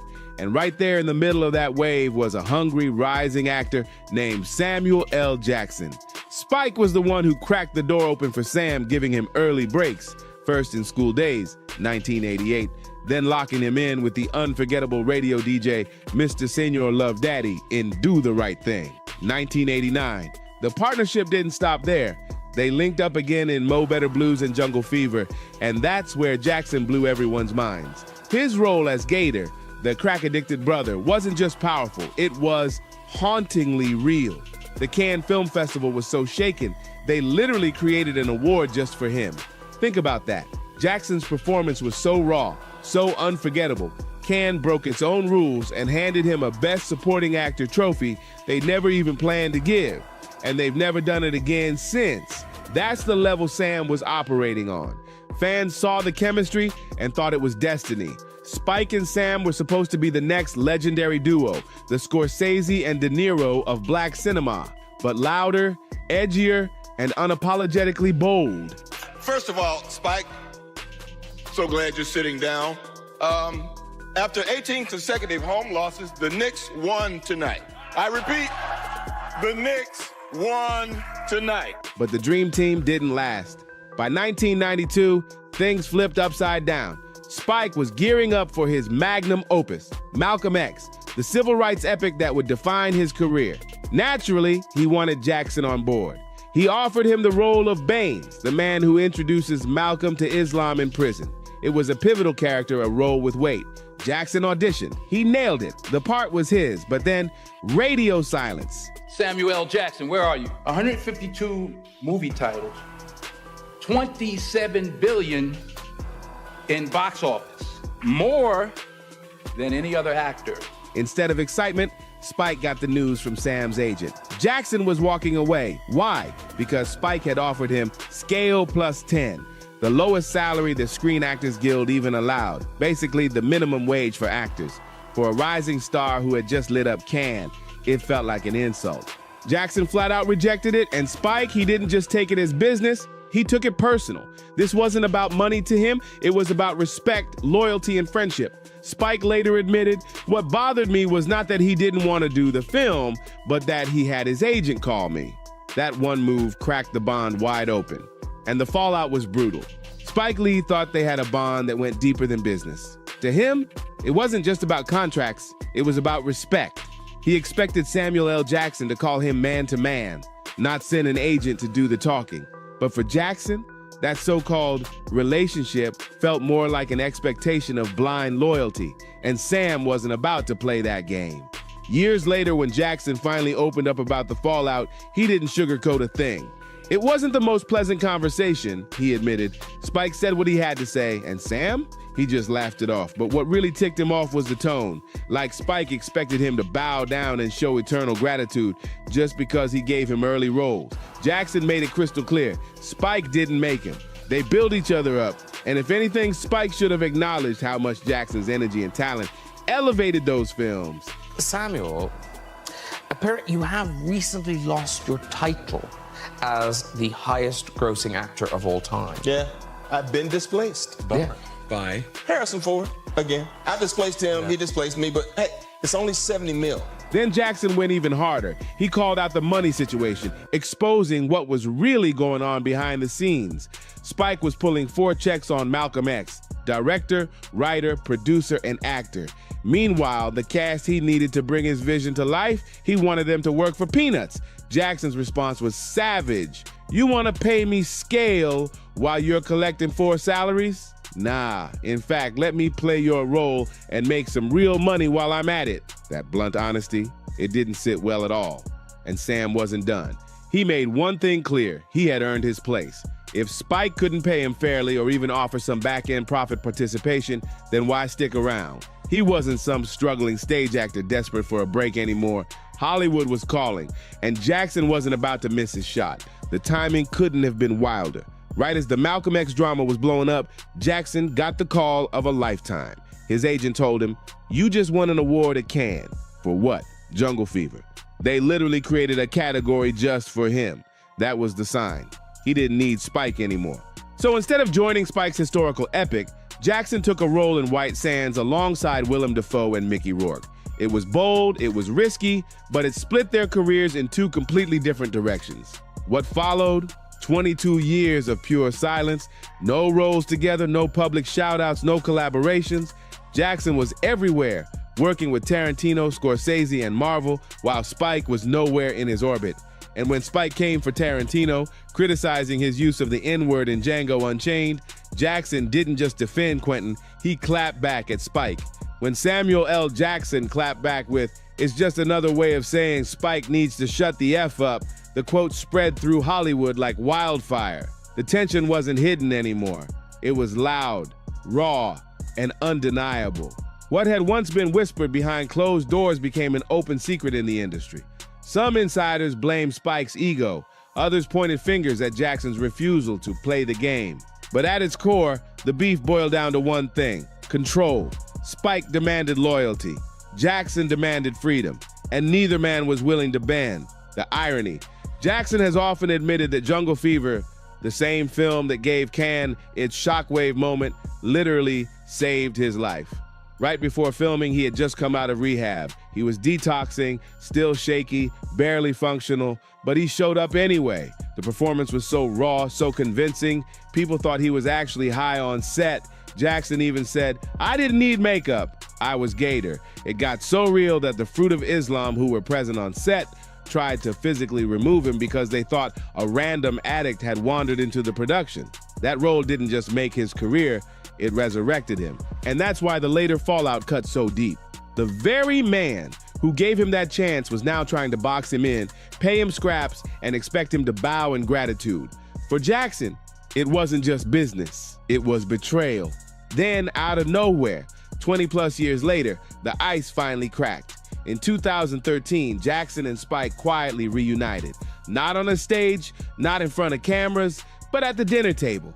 Their wives had reconnected, and through them, the two men started sitting down together again. Slowly, the walls started to crumble. We had not worked together since Jungle Fever, so it was a wonderful reunion.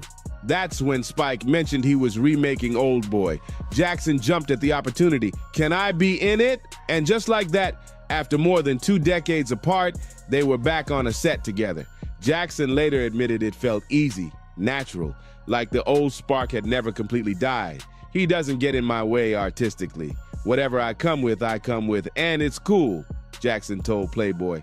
But let's be real, some polite dinners and one underwhelming movie, that doesn't erase decades of silence, bitterness, and betrayal. The scars were still there, and everyone in Hollywood knew it.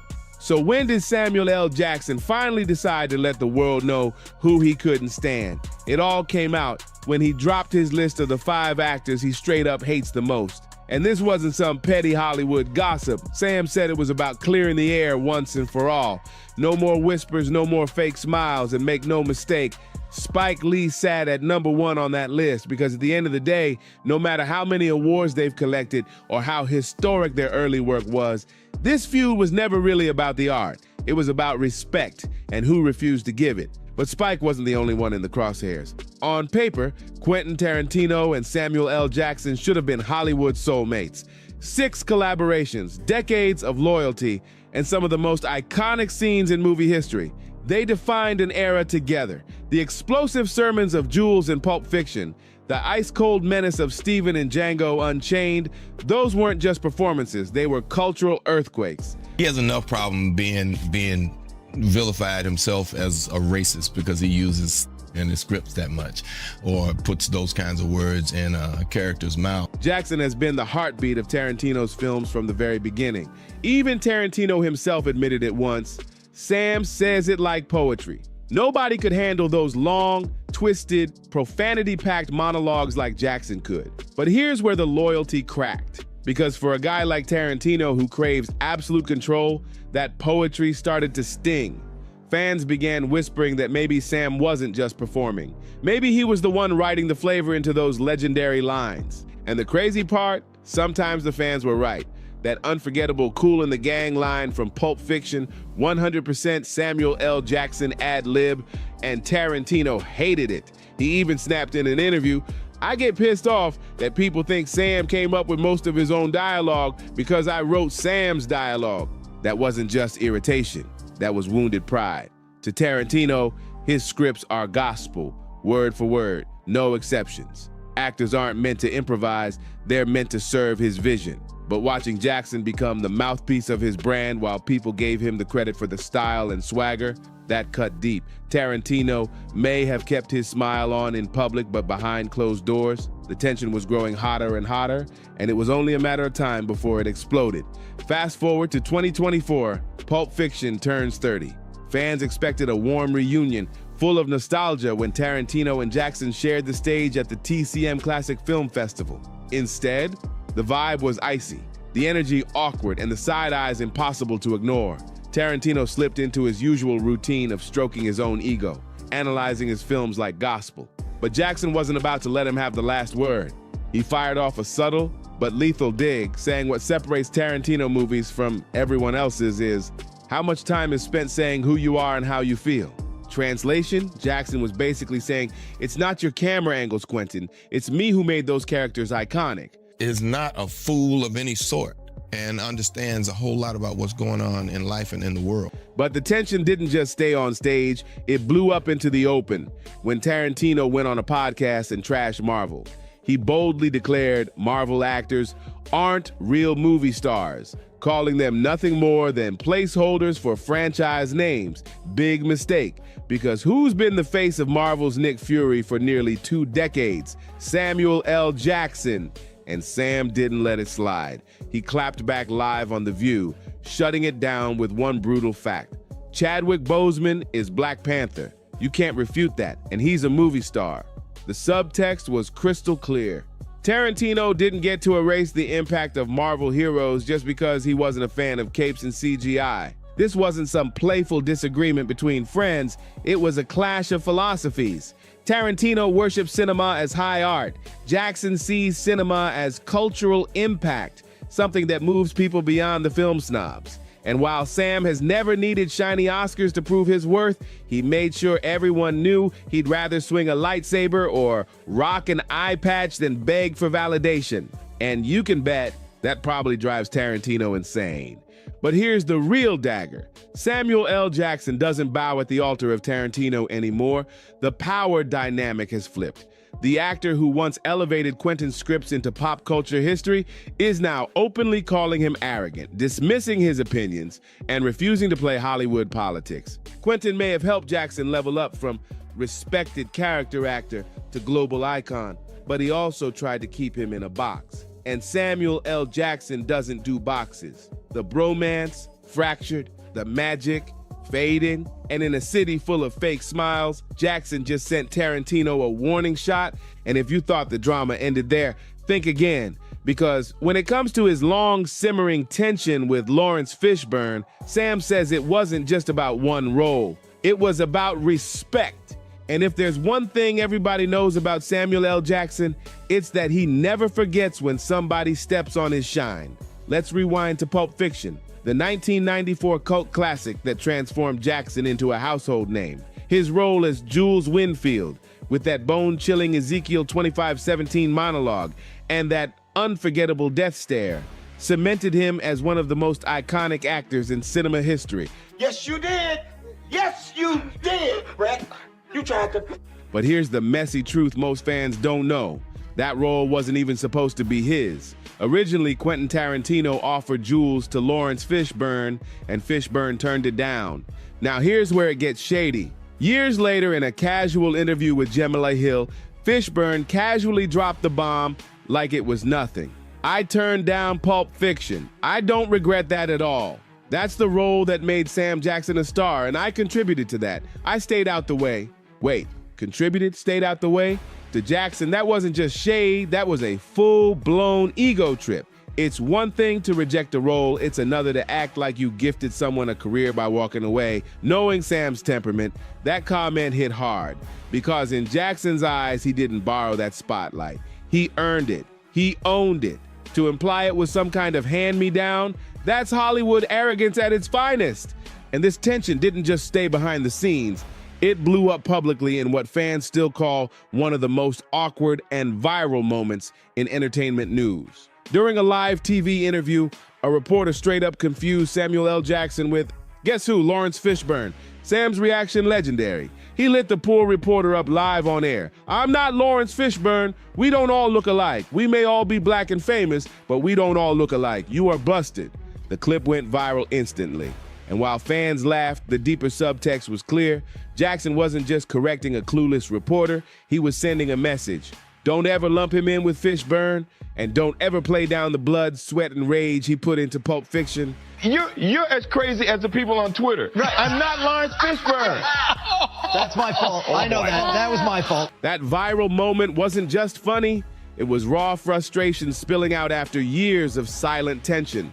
Because beneath the sarcasm, Samuel L. Jackson was carrying something heavier. He was tired of being confused with a man who, in his eyes, had subtly disrespected him while pretending to uplift him.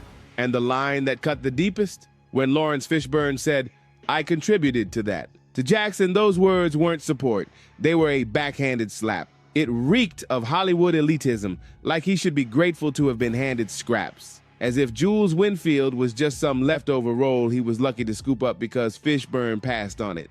That kind of shade, it doesn't sit right with Sam. And here's the kicker. Fishburne didn't even reject Pulp Fiction because he was busy. No, I turned down Pulp Fiction. For which role?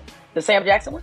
Of course. He admitted he didn't like Tarantino's script, that certain parts rubbed him the wrong way. But the second the movie blew up and Jackson's career skyrocketed, Suddenly, Fishburne wanted to be tied to it, bragging by omission, acting like he indirectly made Sam a star.